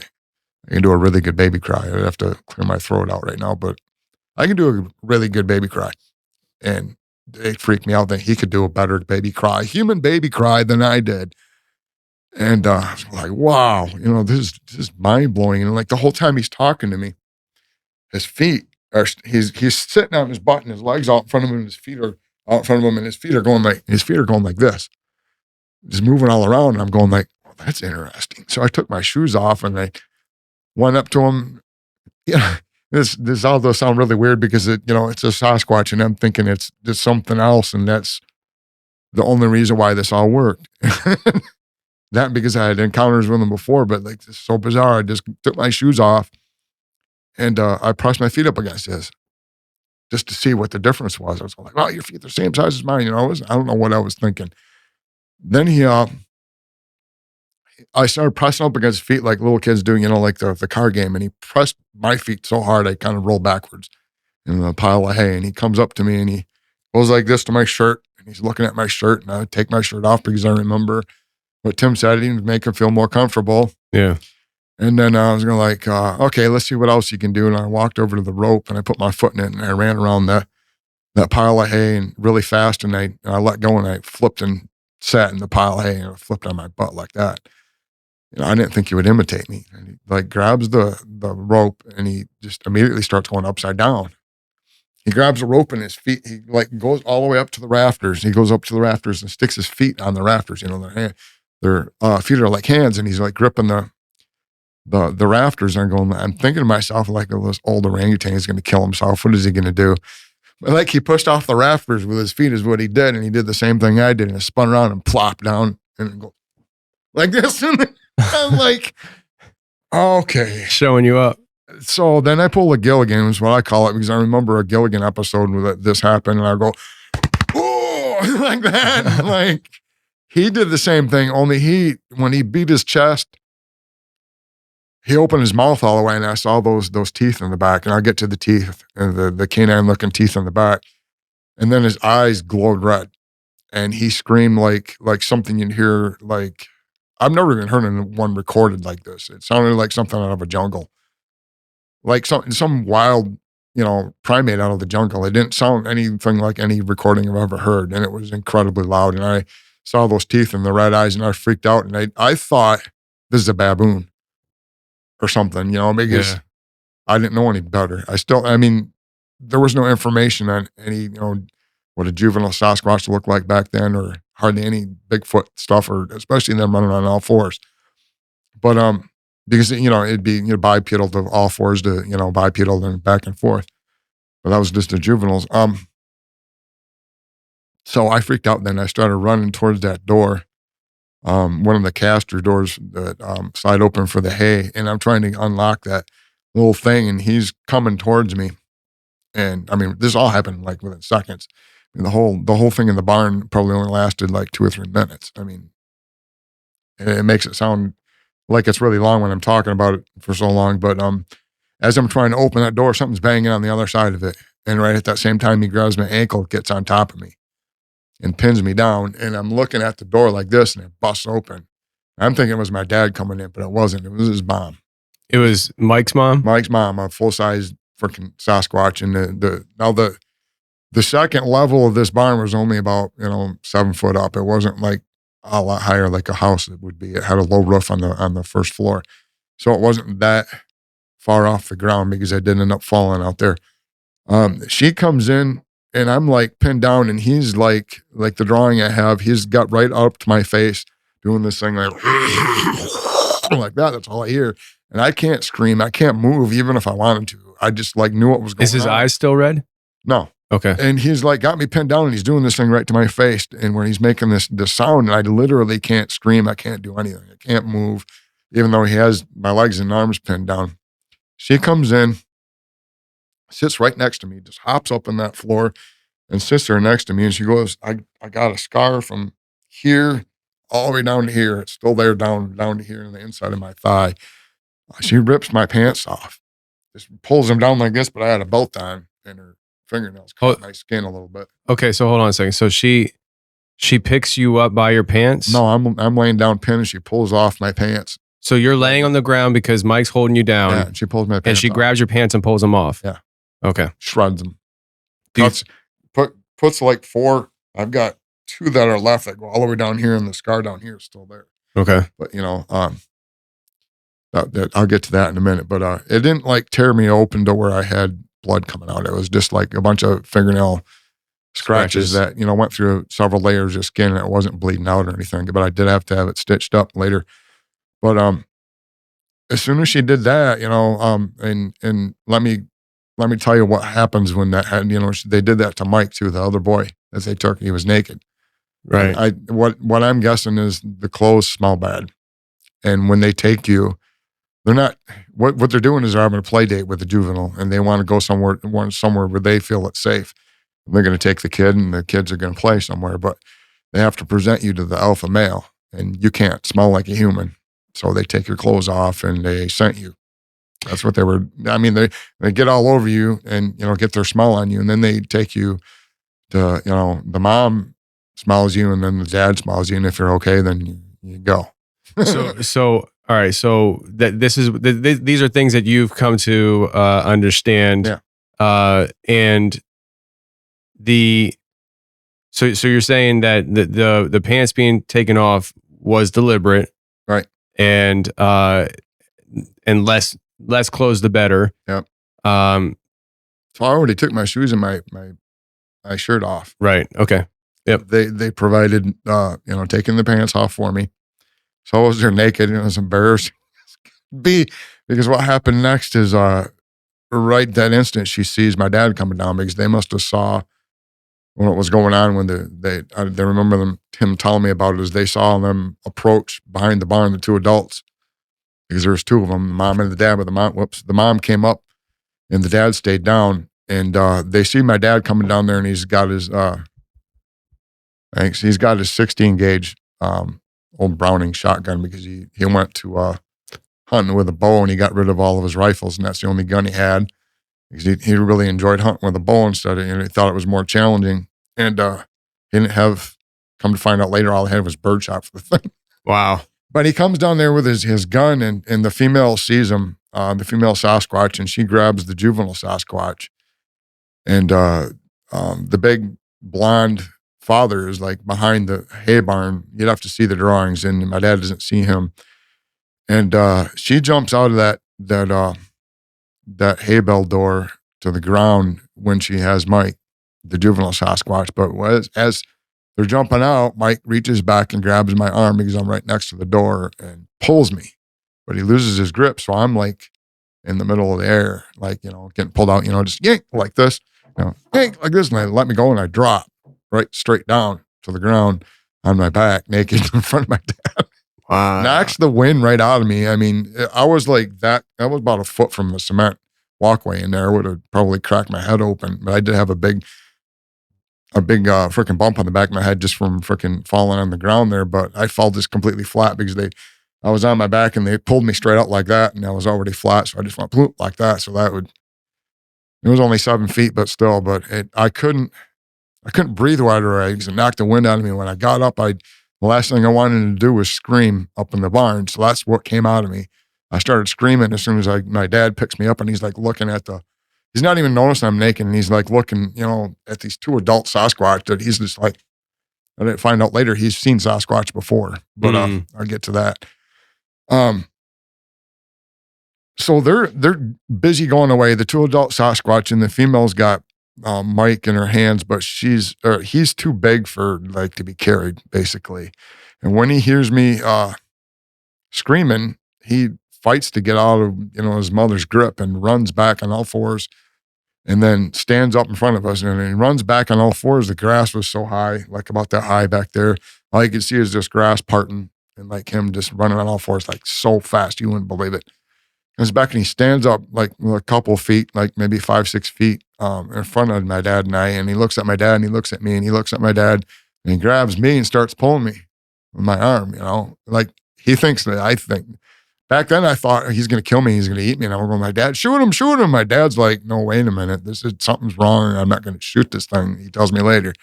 He's like, I don't even think that gun would have done anything when the two adults were huge. At least the male was. The female was only about 6.5, 7 foot tall. She was black. The male was black skin with blonde hair. And he was about 8 foot at least. He looked like he was 9 foot, but I found out later that, everything looks taller when you're a little kid. So I'm kind of, yeah, I'm kind of desizing them a little bit, but, yeah, he pulls my arm and my dad shoots up in the air and scares off. And he scares him off a ways, and the juvenile Sasquatch, let's call him Mike now, even though we call him Sammy at Strawberry Lake, he stops a little ways away at this fence line in the cornfield that's behind the barns. And after the gunshot, this freaked the two adults out. They took off on all fours and went through the freaking cornfield, and one of them got their foot on there, stuck in the fence and dragged the fence into there and everything. They were so panicked. They didn't come back. And the juvenile Sasquatch just like, hey, nothing happened. And he comes right back rushing towards my dad and I. And still we're thinking, the worst. I'm not, I didn't get to think that through much, and I thought he was just trying to eat me. So we go into the barn for cover. And the first door we go in, it was an old barn. And it didn't shut properly and it wouldn't lock. And it had a lot of loose boards on it. So we went into the next room, and that had a door that faced south that locked. But the northern facing door had two big doors that were opening up for like a tractor to pull them in. It was a small room big enough to put a tractor in there and repair in this milking barn. And it had windows on the east and the west that were broke. And it had one loose board on the west side, no, on the east side I used to like, this board would have like, a hinge, or it was hinged on one nail like that. It would move over like that. So I could like just slide through there sideways. It was about that big. That was not a good room to go in. And like, I don't think my dad knew those barns very well as I did, because the only door that we had that would lock was the one that we just went through. And I had my back facing that. And he's like, I don't know what I'm going to do. And he like throws his shotgun shells on the ground. Like, all I got is bird shot in here, and like, we waited in there for a couple of minutes, and I had my back against the door, and I'm like, he's going, why are you naked anyway? Like, they ripped my clothes off, and I don't think he believed me. And there's a hole next to me, like only about big enough to stick your hand through, right next to my shoulder on the wall, next to the door. And Mike sticks his arm through there and tries to pull me through that little hole, grabs my arm and starts pulling me. And like, I'm freaking out, and my dad takes the butt of the gun and hits him on his arm, and he screams, and everything goes quiet for a while. And we think we just drove him away, And, it was real quiet. So my dad goes over to that one board that slides on that one nail that's in it, and he pushes it open. When he doesn't know, his gun's sticking halfway, the barrel sticking out of that hole. And he's trying to look out at each side of that thing. It's not dark yet. It's about an hour, maybe 45 minutes or so before dusk. And I think it's really kind of hard to remember because it happened so fast, and there was a lot that happened, but I'll get to that in a minute. The time he looked out there, the juvenile Sasquatch grabbed the barrel of his gun. And he almost got it away from my dad. My dad had to put his foot up against the wall to brace it and pull the gun away, and he couldn't get it away. He shot the gun. And he, while he was holding on to it, we figured that would like drive him away if it didn't kill him. And we didn't even know, just bam, he shot the gun and he stopped. He got quiet again. And just after that, we hear a siren coming down 92nd Street, heading from Wayland towards our house. And goes to the house first, and my mom redirects it to the barns. And she must have been up there watching the whole time. called the cops. And he comes down towards the barn, and just as he does, he pulls into, there's a driveway by those 2 doors that I told you about that face to the north that have a big hole in them that where the tractors go in. That hole was there when we moved in there. It was big enough to like a dog could walk through, was all. It was busted through the bottom of the doors. And as he was pulling in there, he saw Mike try to dart in there, and he cut him off with the cop car. And so he almost drove the cop car into the barn. And he had the sirens on. He shut the sirens off. He comes in, and the first thing he says is, why is he naked? Like, he's going like, was that a bear? And I was like, we're trying to explain to him that wasn't a bear and what happened and everything. And then while we're doing that, Mike's popping into that one little spot where that board moved again, and they started shooting towards him. And that drove him away. As soon as that happened, we heard the second siren, set of sirens. It's the ambulance. And that came down there after it went to the house and pulled in and shut its sirens off. And it seemed like everything was quiet and it was okay to go out there. We went out to that hole that I told you about in the where he had his cop car parked, and we went around the back of that to the ambulance. And there was 2 ambulance attendants in the ambulance. There was old 1977 Cadillac hearse kind of ambulance, and it was like its maiden voyage. Yeah, it was like its first year in being an ambulance. I actually found that car and the cop car. The actual cars? The actual cars. They still exist? Yes. Really? Yeah, they have a really cool history. The ambulance is in like beautiful shape, and so is the cop car, but the cop car was special. That's how I found that. I'll get to that in a minute.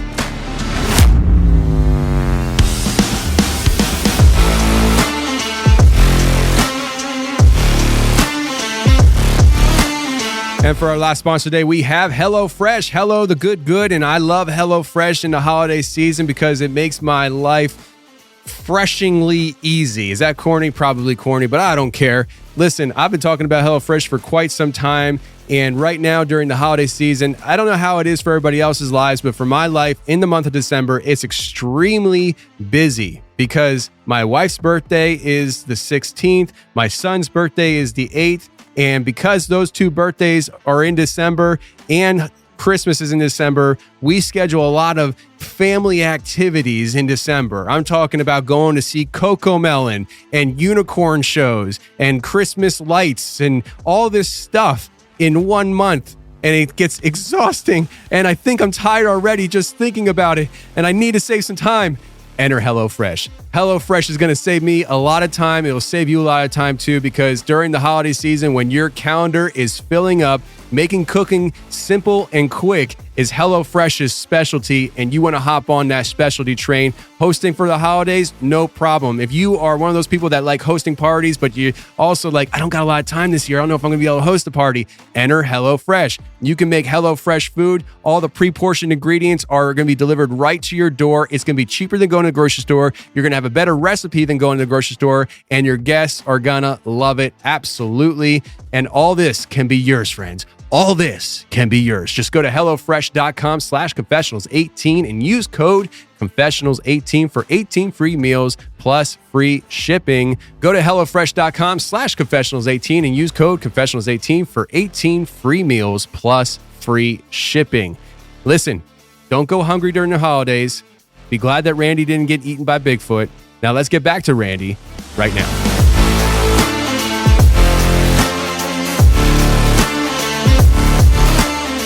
So we go out and they open the back of the ambulance, and my dad and the copper end up standing with their guns in front of the ambulance, and they're talking to the ambulance driver, trying to tell him what's going on. The other attendants get me in the back of the ambulance, and Mike comes out around one of the little barns and just runs up there and stands up there in front of them. And they're all just like, oh my God, I'm like, and they start shooting towards him. I don't know if they're shooting at him. I don't think they, even were like trying to shoot him, but they tried to drive him off.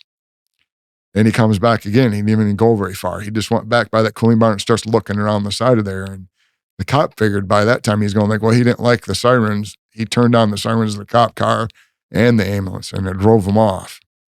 And they thought it would be, quiet enough to go up to the house and check out my wounds and see what was going on. So that's what we did. Got up to the house, and the conservation officer, Brent, I'd have to look up his last name. his first name was Brent. I can't remember the conservation officer's last name. I know every cop, every witness, anybody that had anything to do with this case, I have their name. Most cases I've talked to them and they won't talk, or they don't remember, or that's what they're saying.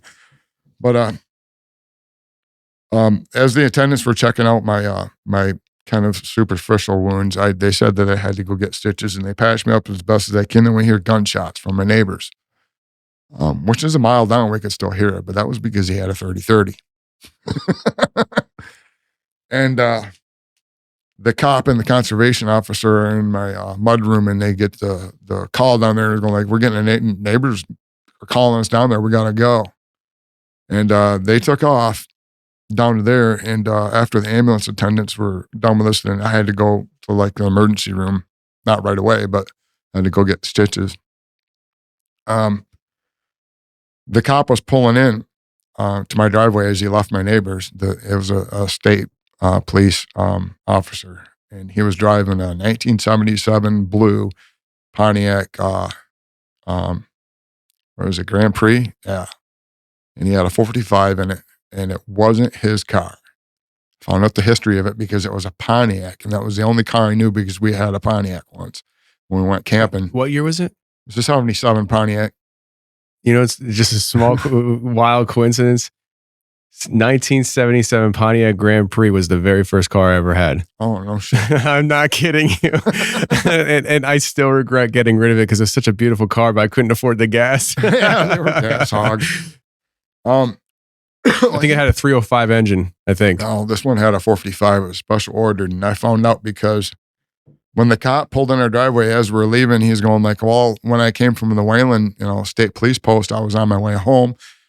And he said, you can go down there and talk to your friends now before, they leave, and you go to the hospital and everything's okay down there and blah, blah, blah. And the locals got it down there. I got to go home. And before he left, I was going like, Dad, look, it's a Pontiac cop car. And he goes, oh, this isn't my cop car. It was it wasn't, what do they call it? It was the head guy at the post there. It's not a chief. It's called I forget what it's called, but he had ordered that car because he previously worked at GM. It wasn't a real cop car. They used it as a backup cop car with a gumball on the top. And he said that his LTD was in the shop and he took his boss's car. That's how I figured that out. And I went to recently went to the state police and found out, in the Wayland Post, and they filled in the rest of the information for me. Wow. And that was amazing because I actually, if I wouldn't have recognized that thing being a Pontiac when I was a kid, I never would have found that out. But we go down to our neighbors and we get down there, and the mother and all the children are packing up their car, getting out of there. But the father's going to stay there because what had happened is the juvenile Sasquatch Mike went down there and tried to get Tim. He went into the house. They got home from wherever they were at, school shopping and eating, and let the babysitter go home. And they get in the house, and I don't know if it was quite dusk then yet or not. It was getting really close. And they hear all this banging on the side of the house and screaming. It's like Mike trying to get in there and the two adults trying to calm the juvenile down, I think. And Mike ended up busting in a window in their bathroom because they had a pump outside the bathroom window. It was a country house and had a pump shed outside of there. And you get on top of the pump shed and get into the window, closer. And he busted that out and came right into the living room when they're all huddled up in there, and he had his gun out by then, because all the banging was going on. They didn't know what was going on. And he tries to grab Tim, the boy. That's right where he went to. He busts in there and tries to grab Tim. The guy shot him. And he ended up, leaving a big blood trail and getting out of there back through the window. He didn't just die right away. So, do you know how many times they shot him? Once. Just once? Okay. But was with a 30-30 at, across from the living room. Yeah. So it did its damage. And coincidentally, the cops that were there were going like, look, and I remember this too. He was like about an inch or two away from the gas line to the stove, where it went right through Mike, right through the wall, right through the kitchen, and almost went outside and hit the big gas thing outside. Wow. I remember so much detail about that. And then they're going, the nanny cam. The nanny cam. We watched the nanny cam, and it got the babysitter stealing the freaking money, and it got the footage of Mike getting shot. Are you serious? Got it from kind of like behind. It was facing, it showed his butt, showed him coming in, and we watched that right in front of the cops that were there and stuff. And the government hadn't showed up yet. It was just the cops. The state trooper was gone. It was just 2 local county cops, and they were checking out all this stuff. And Tim's dad was telling my dad about, exactly what happened, and I'm listening and looking around, and they're going like, Tim's out in the cornfield crying, bawling his eyes out because his friend got shot, and his kid comes back, and he was like 8 or 9 years old, cussing his dad out. Like, you didn't have to shoot him. He would have never hurt me. And just screaming and yelling at him, just like I've never seen him before. That kid was in love with that Sasquatch. And they eventually take off. The family does, and the father stays there.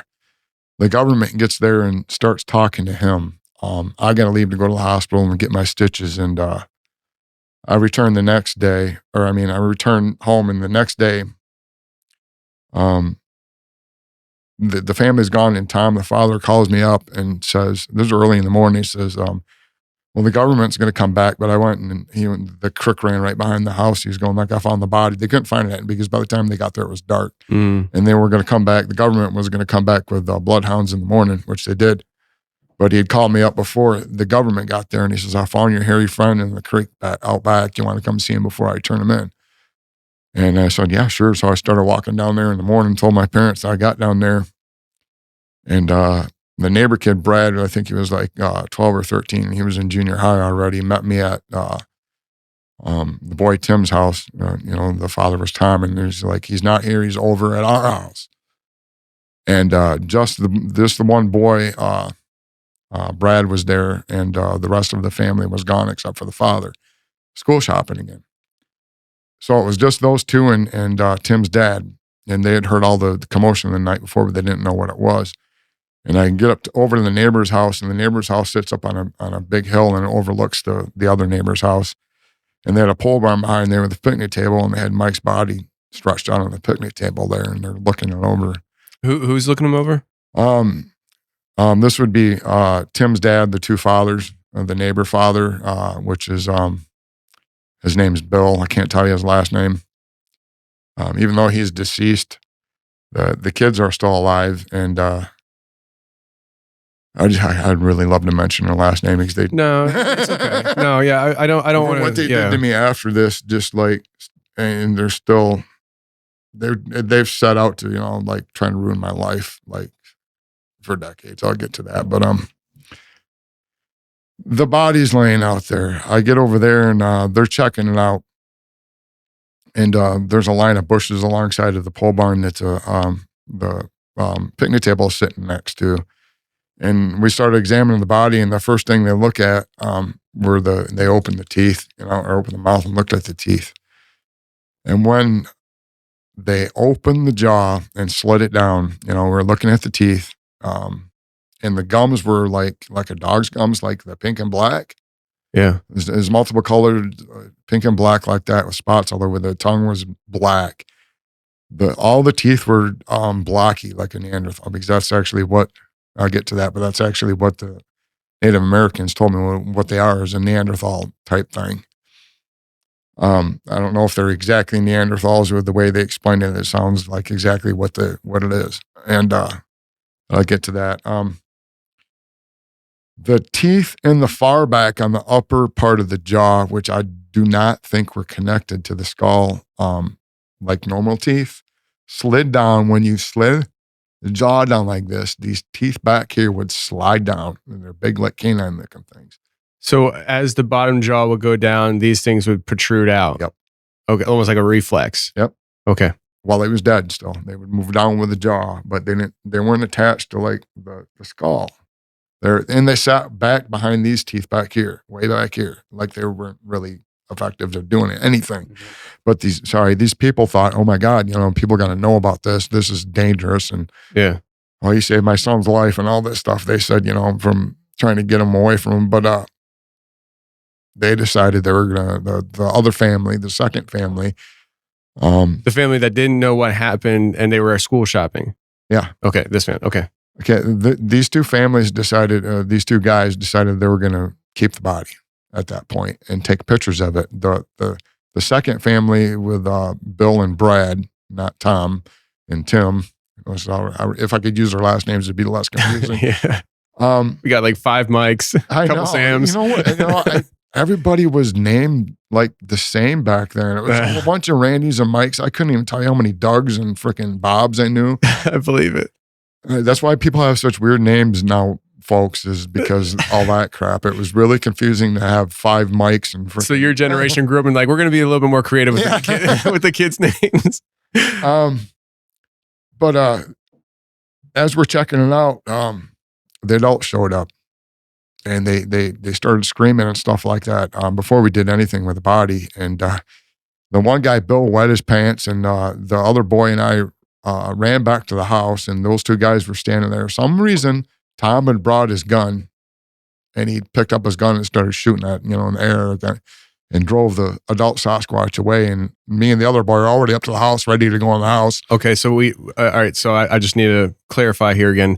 You said adult Sasquatch. The adult Sasquatch were there? Yeah, they showed up when the body was on the table. And so, okay. I got to clarify this so that I can keep it all straight in my head. Who are the humans present at this moment, and when the adult Sasquatch show up? Okay, these are 2 different neighbor families. Okay, and the 2 fathers from each neighbor family. So Tim's dad. Yep. And the other father. Brad's father, his name was Bill. Those were the 2 neighbors, and so myself. So 3 humans were there. Right. Where was Tim? Tim was gone with the rest of the family, like I told you the night before. School shopping. They left after that because they took the whole family away because they had no idea if they would come back and start banging on the house. And Tom had to be there, the father, because the government was going to show up the next day with the bloodhounds, and they had to talk. We ended up, they had to come up and talk to me too. I did a whole long interview the next day with them. And, Tom spent the whole day with them. And I'll get to that. They show up when Mike spread out on the juvenile Sasquatch on the picnic table and start screaming and scare the other adult, Bill, and he wets his brand new tracksuit he just got the next day, and he tells everybody, "I'll never tell anybody about this." Damn straight, I'm going to tell everybody about it. But after Tom drove him away with a gun, Bill immediately gets his tractor and plows that frickin' line of bushes away so they can't come back. I mean, immediately just starts up his tractor and plows hit a big tractor and took out those things. Then when we get back to looking at the Sasquatch, he tells Brad to go inside. They happen to be photographers and have their own dark room. Back then it was film. He says, "Go get your cameras. We're going to make the alien autopsy look like nothing." And they proceeded to take pictures, a bunch of pictures of him, and then decided to cut him open. And he had his hunting knife, and Bill cut him open, and his guts fell out all over the place. But that's probably because he was in the water. I immediately puked, and I'm used to like hunting. And my dad was a hunter, and he would skin rabbits and got deer and all that stuff in front of me. But this was just something totally different, and it smelled awful, and it didn't feel right, and I threw up, and I was getting really kind of upset. And the one neighbor didn't like me much anyway, and he's going, "Why you even have him down here? He's just going to rat us out." I wasn't going to rat him out. I would never do that. He didn't know I was. Well, he knew I was Sicilian, but he hated Italians. I'll get into that later, but we're going all over the place. Mob wars. I never got such racial things about being Italian as I did then that year. And my neighbors, it was just bizarre because I thought, this racial hatred was, I didn't know Italians were involved. But anyway, they started dissecting them more and more. And after I threw up, Tim's dad goes like, "Randy, at least come over here and look at this." And I got to look at the heart, and they explained the lungs a little bit. I can tell you what they were saying back and forth, but I didn't look that much. The Bill, they're both hunters, so they knew what they were talking about. And Bill, the other guy's going like, "Wait, here's his penis, but there's no genitalia. Where is it? Oh, wait, and it's in his pelvis. It's not hanging out. Oh. They said just the penis and the genitalia were up inside their pelvis like a gorilla, and just the penis would hang out. That's what he said. They thought it was a girl at first. And it had 2 sets of lungs, 2 voice boxes, and the lungs filled up like from here to here and went over the top of the liver and everything. And they explained that. But they pulled his heart up enough to see it took a pen out and stuck it in the wound that went right through his heart from the bottom, which would be his left side, up through the top. It came out on his right side. But the weirdest thing was it was a 2-chamber heart, almost like he's going like, is there 2 hearts in here? Oh, this is 1 heart with 2 chambers. And it had like a second heart, like it was half the size of the bigger heart. And I think that's what made him be able to get out of the house before he completely bled out. Mm. And about that time, they decided that I had to leave because they didn't trust me anymore. And the government guys were pulling in with the dogs at the house next door. And we could see them from down the hill. And they had the bloodhounds down there, and they're going like, what are we going to do with this thing? You know, we can't hide it now. And they just happened to have a grave dug for their horses that died of that PBB poisoning. The horses were dying as well as the cows. And the state would allow you to put them in a shallow grave to keep the bugs off them until they came pick them up. And they already had the grave dug.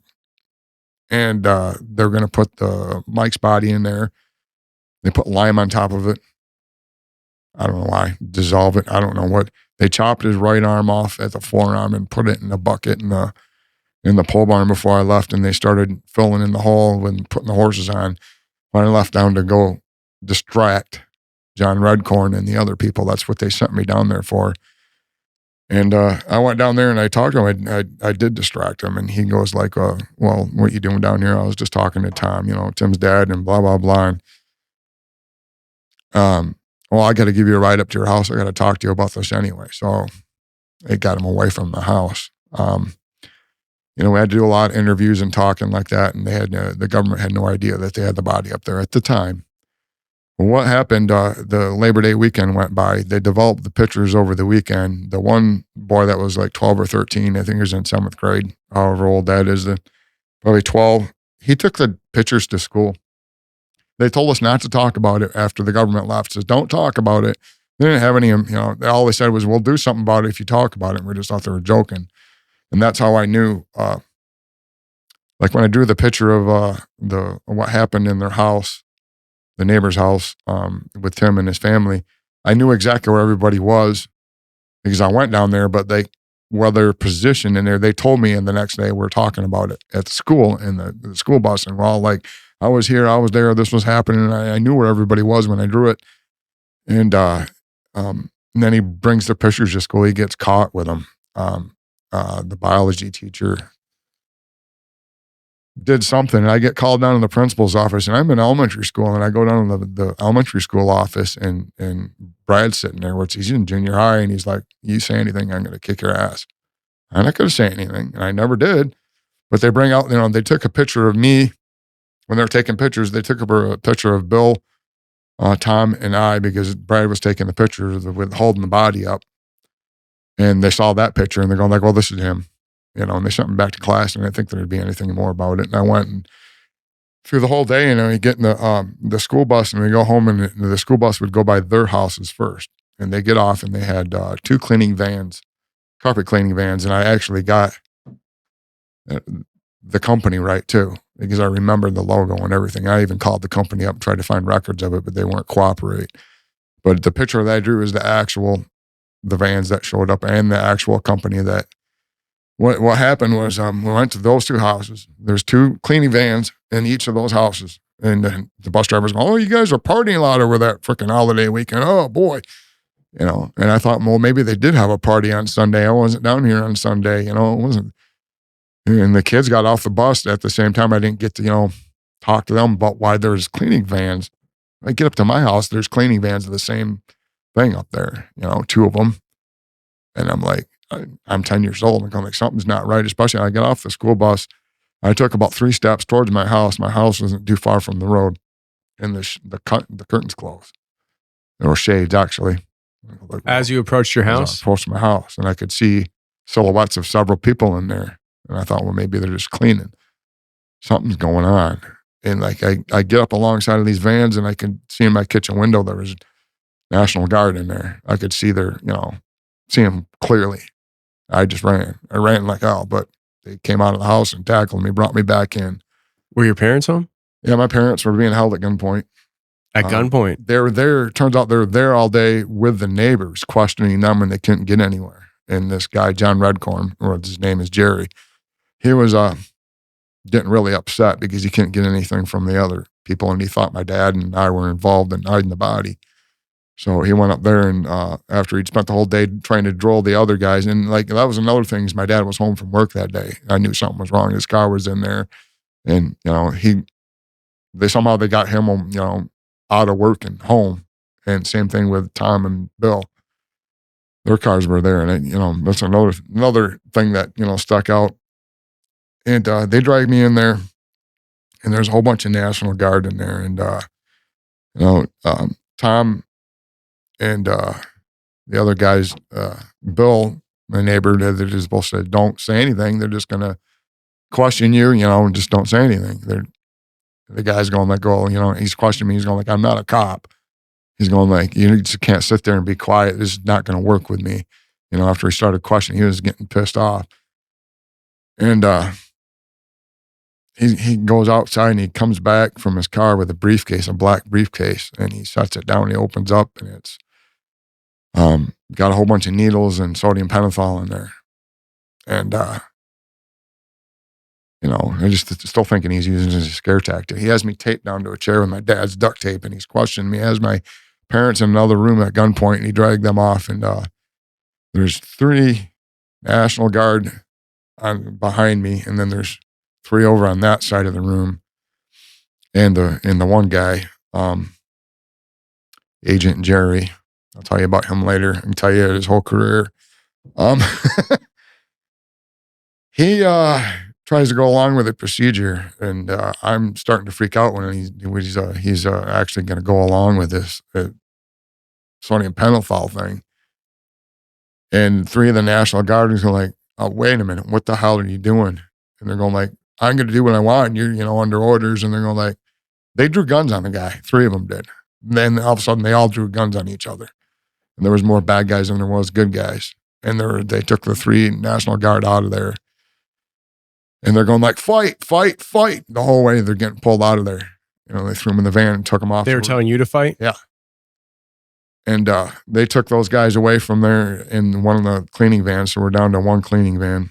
And just 3 National Guard and Jerry, the Native American agent, a Cherokee. I'll get into that in a minute. But well, he shoots me up finally with this stuff, and he lets it take effect and just sits me there, and I still won't say a thing. And I'm still taped up, and he's going like, "I got an idea." He's going like, "Grab him." And they left me taped up because they knew I'd run. Left my hands and arms taped up with duct tape, grabbed me by my shoulders, took me in the moving van, and took me down to the neighbors where they had the 2 other adults down there and the one boy, Brad, down there, and that's all I had. They're questioning them, and there's more National Guard with guns down there. And by this time, I'm feeling pretty drunk and drugged up. And I get down there, and they're still asking me, "Where's the body? Where's the body?" And like, I still wouldn't say anything, but I looked over at Tom. And Tom goes, "What in the hell did you do to him? Did you drug him up?" And he's like getting pissed off, and they put guns in his face. And when I looked over him, they saw the picnic table was flipped over there, and he's like, "I got dirt over here. I got dirt." Like they couldn't find it the whole damn time. That really pisses me off. Like, how can you not see that? Like I had to, and they're going, it's like, "You just ratted us out." The kid is going like, "I got to kick your ass" and stuff. And they found the body, pulled it up and they used his freaking tractor to pull that up too. And they found everything, and they took me up to my house. And they had to wait for a car. They were going to take me in to have me hypnotized right then and there. But all they had were cleaning vans, so they had to call and order a car. I told you this is a long story. No, it's fine. Well, him and the other Native Americans, there was 2 that they had called from the local tribes, Gun Lake tribe and little band of Ottawa tribe from Manistee, because the area that, the boy got taken at was Native American land, which, is a state land. But if they the government would find a Sasquatch or something like that, they would immediately contact the Native Americans that were, that used to be their land. And these two tribes had split up. These Potawatomi tribes had split up a long time ago as white man was moving further north. And they just kept on moving up further north. So they had two tribes that were involved that had something to do with the body. And they were there. So they started talking to one another at the table. Okay, so there were two tribes involved in getting rid of the body? Two tribes involved. I don't know why they had them involved. So we're talking about National Guard, right? Yep. Bad guys that aren't National Guard. Yeah, all the agents were all Native American. Gotcha. So the bad guys were Native American agents. Well, I wouldn't call them bad guys. Well, you did, right? Like you said, good guys, bad guys. The one guy, Jerry, was way off.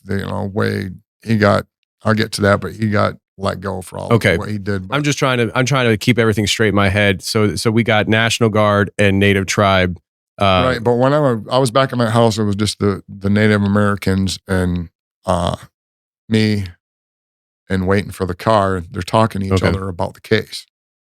And they look over at me and going like, I'm all drugged up, but I'm listening to everything they say. And I'm over in the corner and drooling. They're like, well, what about him? What we're talking about, sensitive. Is he going to, no, he's going to bring hypnotized. He'll never remember any of this, but they kept on talking. I remember I think I remember so much because like they immediately took me in and had me hypnotized and I didn't have time to process any of it in my head. So like when those memories came back, they're like brand new. Almost like they were locked in time. I felt like I woke up from a coma. Like I woke up, like I went down as a little kid and I woke up decades later in this stupid old body and like remembered all that. That's how I felt. I mean, there was a time I almost broke down to where like I couldn't even comprehend how I got to from 1977 to to 2014. It was that bad. And but I got that sorted out. And well, anyway, back to what they were talking about. The first thing he brings out, there wasn't any computers back then. Of course, everything was all just on paper. And he brings the file out. He says that this is the fifth body that they had found, but at the time, it was the first complete body that they had. Because he said that all the other ones were bits and pieces one was churned up by a tractor with some tills on it. And the other ones were rotted so bad they didn't have the whole spine and everything all connected, right? And that's what he was telling these other Native Americans, and he told them that they're Neanderthal. And what else did he tell them? Oh, he pulls out the case file and it's written wrong. This is kind of important. He said on the case file it was written. I don't know who wrote it. I think it was his assistant. I would guess it said. Species number 5. It was supposed to say specimen number 5. And he started correcting. He's going like, I'm going to leave that on here and see if there's a leak. He left that on there. So I don't know if that's why people think there's 5 different species of them, or it was supposed to be specimen number 5. But just stupid little details like that. And let me see, what else did they talk about? I don't hope I'm not going to forget anything. The rest of the stuff they talked about was, I'll tell you later, but they found out that I didn't have anything to do with taking the body. They started coming back and taking me on, squatching adventures and taking me to different, they took you? Yes. Wow. I'll get to that in a minute. But this whole time they're talking, they're going on and on about, I'm trying to remember some of the one thing that they did was he was setting up the Caledonia Sportsman Club. This is kind of interesting too. This is a gun club. There wasn't any kind of a gun club there. It was like a fishing and gun club or something that these guys met somewhere. And he organized them and got some land, and he put it in where it's at right now to drive the Sasquatch out. That's what he said. The reason to put that gun club in there right by where that boy Mike was taken. That's, if you want to find out the exact spot where that happened, go to the Caledonia Gun Club and go walk around there. You'll find everything. So they talked about that, but the weird thing he talked about was a case a year or two earlier, and I don't have a whole lot of details on this other than the area, because he talked about the gun club that he opened up there. It was around Gull Lake, which was about 15 miles south of where I live now, which wasn't really far for a Sasquatch to go. And he just kind of vaguely talked about another child being taken down there and them, developing another gun club down there, Kalamazoo Rod and Gun Club down there, and he organized them. They already had a gun club down there, but he made it bigger and better. That's what they did back then. And it doesn't work. But I'll get to that later. When I found out later when I had my memory come back and I went back to that area, they're still there even when they're shooting the guns off. Wow. So they don't even care. I mean, I'm sure they care when it's hunting season and they know them in the woods, but they seem to be able to figure it out. The people at the gun club are going to shoot there and not, Yeah. But they took me in to get me hypnotized shortly after they talked about all that. They took me into Grand Rapids over by the jail and the correctional facility over there and took me into a hypnotherapist and started the procedure. And at a certain point in time, the hypnotherapist figured out that it was about Sasquatch and it wasn't about a person. And he started flipping out. You're doing this to this kid because this is about some monkey running around in the woods. And this happened quite often in this government agent where he would just like make a phone call and just threaten the hell out of this guy. And he just finally went along with it. I don't know what kind of power he had. It was some sort of general or something like that. Wow. Would call these people. And because they did that with when I went down to get my stitches that I told you about, the doctor, they actually gave a card to my dad. It's like, if anything happens, have the doctor call this. Because, it was for like this, like a claw mark down like the doctor goes right away. He's going like, this isn't an animal. This is a human. And he like flipping out and we're going, my dad's like, here, call this. And, he called that guy, Jerry, and all of a sudden he was just like, okay. He didn't say anything. And I actually tried to go find those records too, and I couldn't find them.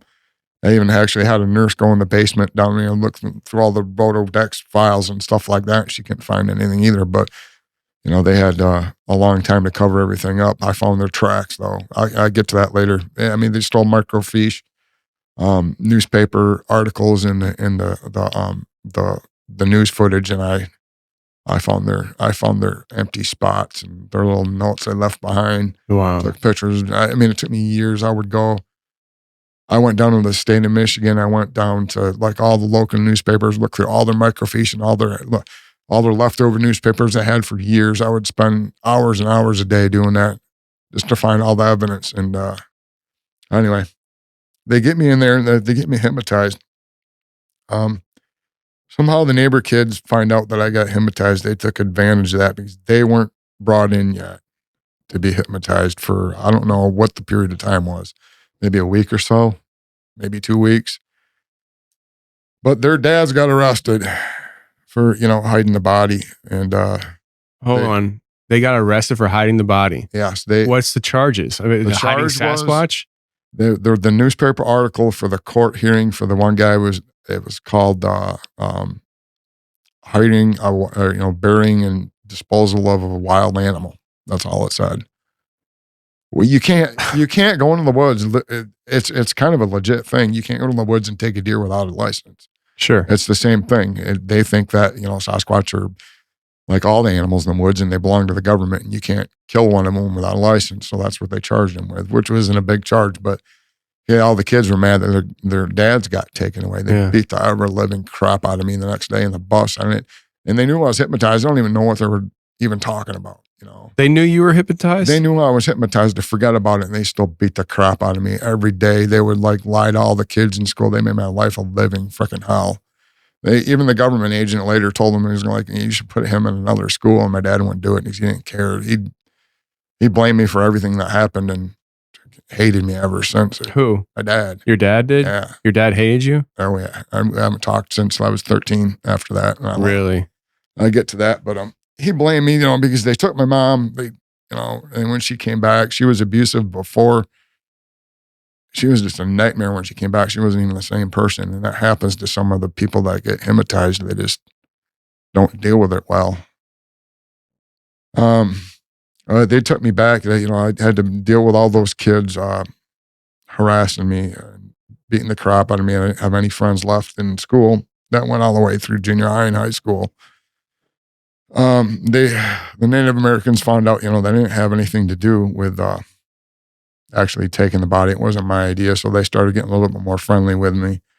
And when they found the pictures, they went and found the body, and they found the pictures in the dark room. They found, this is something I've never talked about either, because I tried to protect these families, but these families have been nothing but torture me. They tortured me even just recently when I worked at the county 20 years ago. They were working at the county, and they got me fired working at the county. I didn't know why they were seeking me out and trying to, they had an agenda like ruining my life for, I never knew about it. I'd rather keep last names out of it just for legal purposes. Did I? No.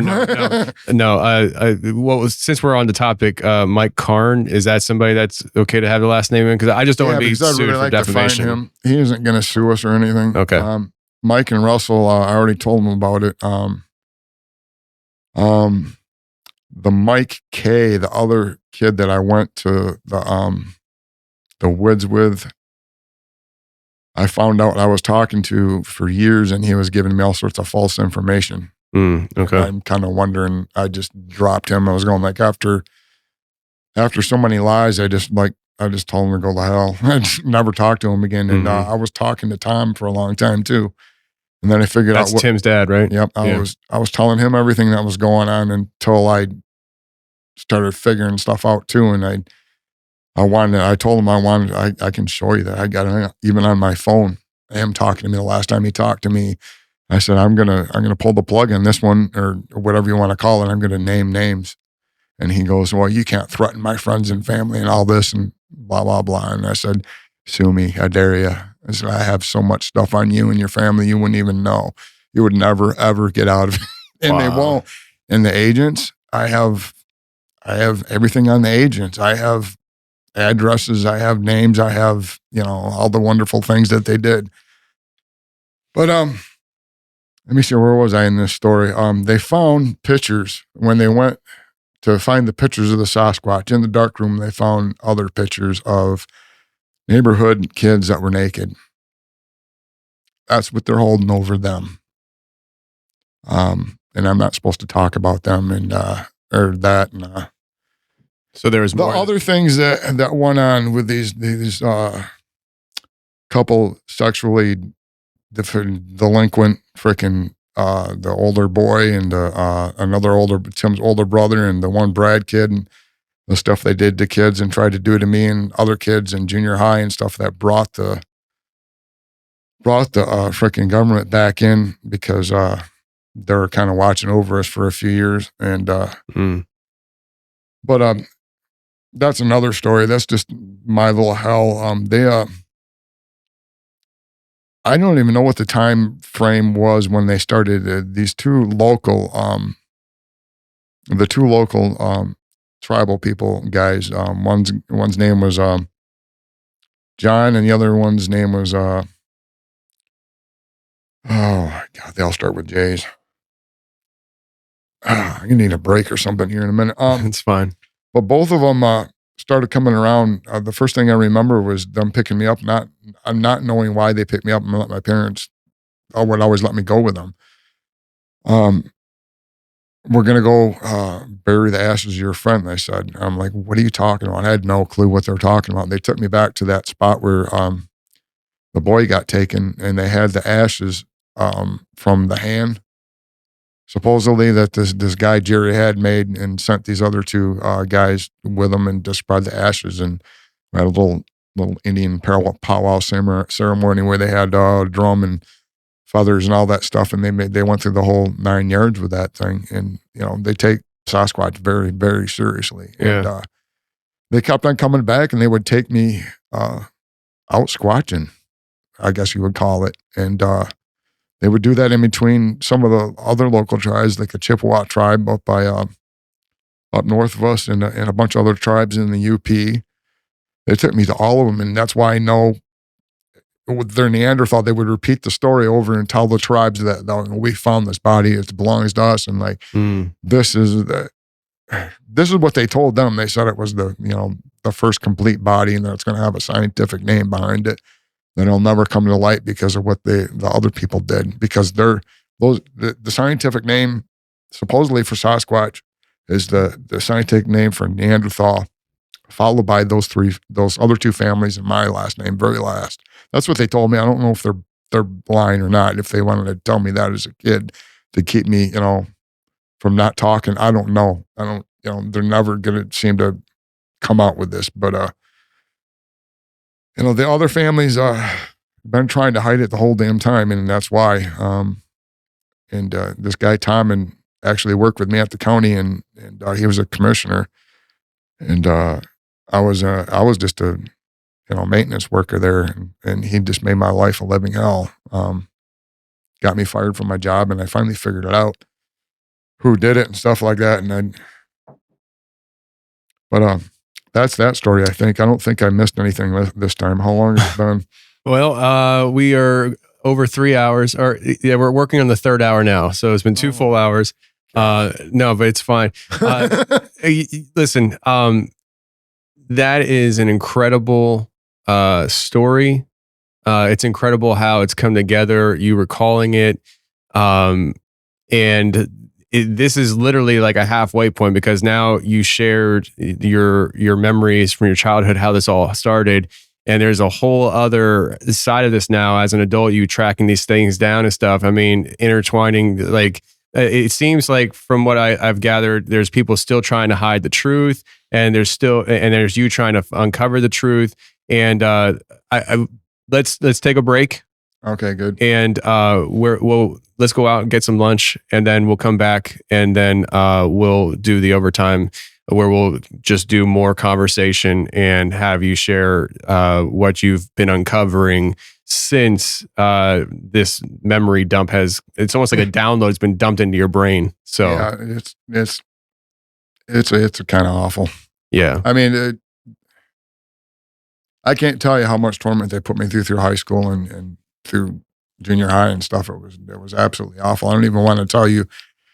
There was an incident, and they tried pulling some sexual stuff on some other kid in the shower, and they tried it with me the day before.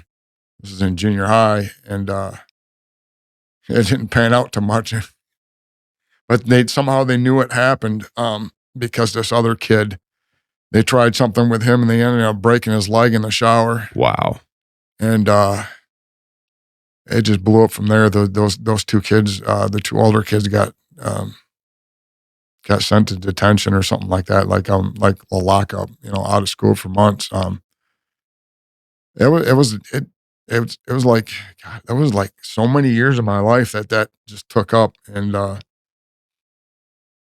it was so awful because like my mom came back, and my sister, I had a sister the whole time. The first time that it happened, she was gone at her friends because it was Labor Day weekend, and she was staying at her friends before she went to school. So she didn't see that, and they kept it out of her, or kept her out of it because they didn't want her to get hypnotized either. And they actually kind of liked her because she looked like an Indian girl. That's what they told me. But they would call my aunt up and have her go out for pizza when they would come over and talk to me. So my sister was out of the loop to begin with, and they kept her out of it. And there was another girl down the road, Brad's sister, they kept her out of the loop too, so they didn't have to have her hypnotized, because that can really go screwy. Yeah. And let me tell you, having all these memories come back, it was literally like waking up from a coma, and just to go like, oh my God, my whole freaking life was ruined. All these issues that I had of trust issues and all these things that got destroyed, and it was all because of that. And it's just like, of course, they gave me the will to not have fear with them too, because I just honestly, when I first started researching, I'll make this short, when I started researching, I'd have to have somebody go with me. I was scared, to be out in the woods alone with them, because I didn't know what they were going to do until I, had a clue that they weren't that, because a lot of things that they do, like, the way they stalk you and the way they, seems threatening. It seems threatening, but it's for their own safety. And I didn't know that. And when I first started, but, it was a big learning curve. I'll get to that. Yeah. All right. Well, let's take a break and head on over to lunch, and then we'll do the second half for the overtime with the members here. Randy, before we get out of here, let people know again about your anything you want to promote, your research organization or anything you'd like to promote, your YouTube or whatever. Still, promoting Midwest Bigfoot researchers, and I'm on YouTube, but I don't think it's the greatest name. It's what I started off with and what, people are going to recognize me with. So I just kept it that way.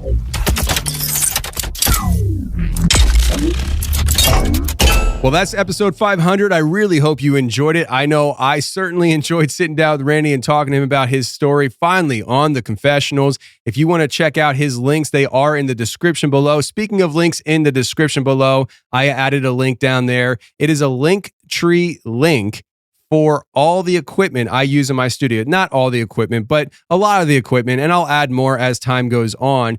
But a lot of people over time have asked me, over the last 500 episodes, people have asked me, what do you use for XYZ? And I always wind up telling them, or I forget to tell them, or I don't have time to answer that email. Well, listen, from here moving forward, if you are curious about equipment and what I use, just go to the Linktree link in the description in the episodes. It'll be all right there for you. Every episode I put out moving forward will have that link, so you can just click it. Oh, he uses a Shure SM7B. Check. Oh, he uses a Rodecaster 2. Check. Oh, he uses a Mac. Check. Oh, he uses his camera, the wires, the cables, the mounts. Everything is right there. If you're interested, if you've been trying to aspire to be a podcaster or you just are curious, go ahead and check that out. The Linktree is in the description. Finally, after 500 episodes, I got a concise list for you guys, and it will grow over time as I obviously add to it. All right, friends, listen. Episode 500 came and went. I hope you enjoyed. If you want another 3 hours of a conversation, actually, I think it's like 2.5 hours. Either way, over 2 hours of a conversation between me and Randy. If you want more of what you just heard, more details of the people who were covering things up, more of Randy's stories as an adult looking and researching for Bigfoot, his encounters as an adult, that's all in the overtime segment right now. So if you're a member, you have access to that. If you're not a member, you can always become a member, or you can just be left to curiosity. Either way, I really appreciate you listening to this episode 500. And until next week, stay safe, take care, and remember, the truth will set you free, but first it'll piss you off. Bye.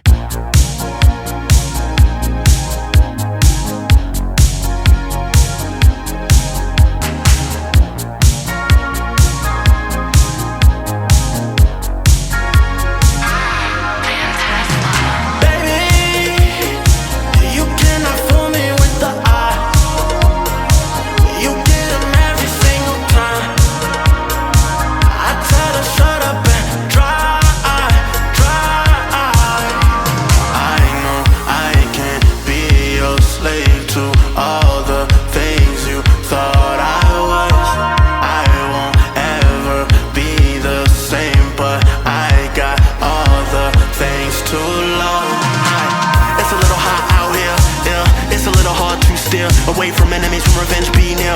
To avenge my peers, I confess my sins right here. When a pelican swim and the great whites fly, aboard Noah's Ark and enjoy thy ride. But the matrix don't care, we enjoy cloud nine. 6'3" Nicola, no order particular. DeLorean dreams of the crack cell, but we know the crack gon' sell. So if it's a variable, don't work well. I wasn't here when Reagan was a cartel. Push a bar, do I rap, do I sing, do I preach? I don't know. Do I lack anything via love? No, I don't. But we gotta be a warrior too, cause that's just what warriors do.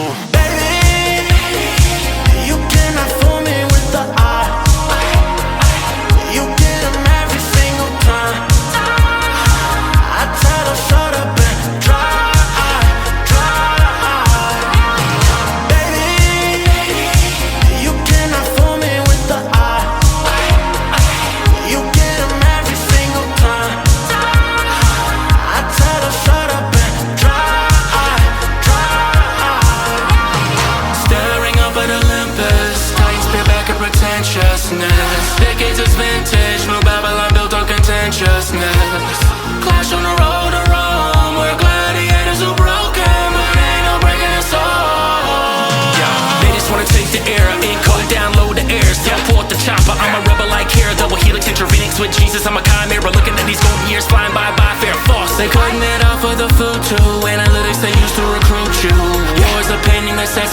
unto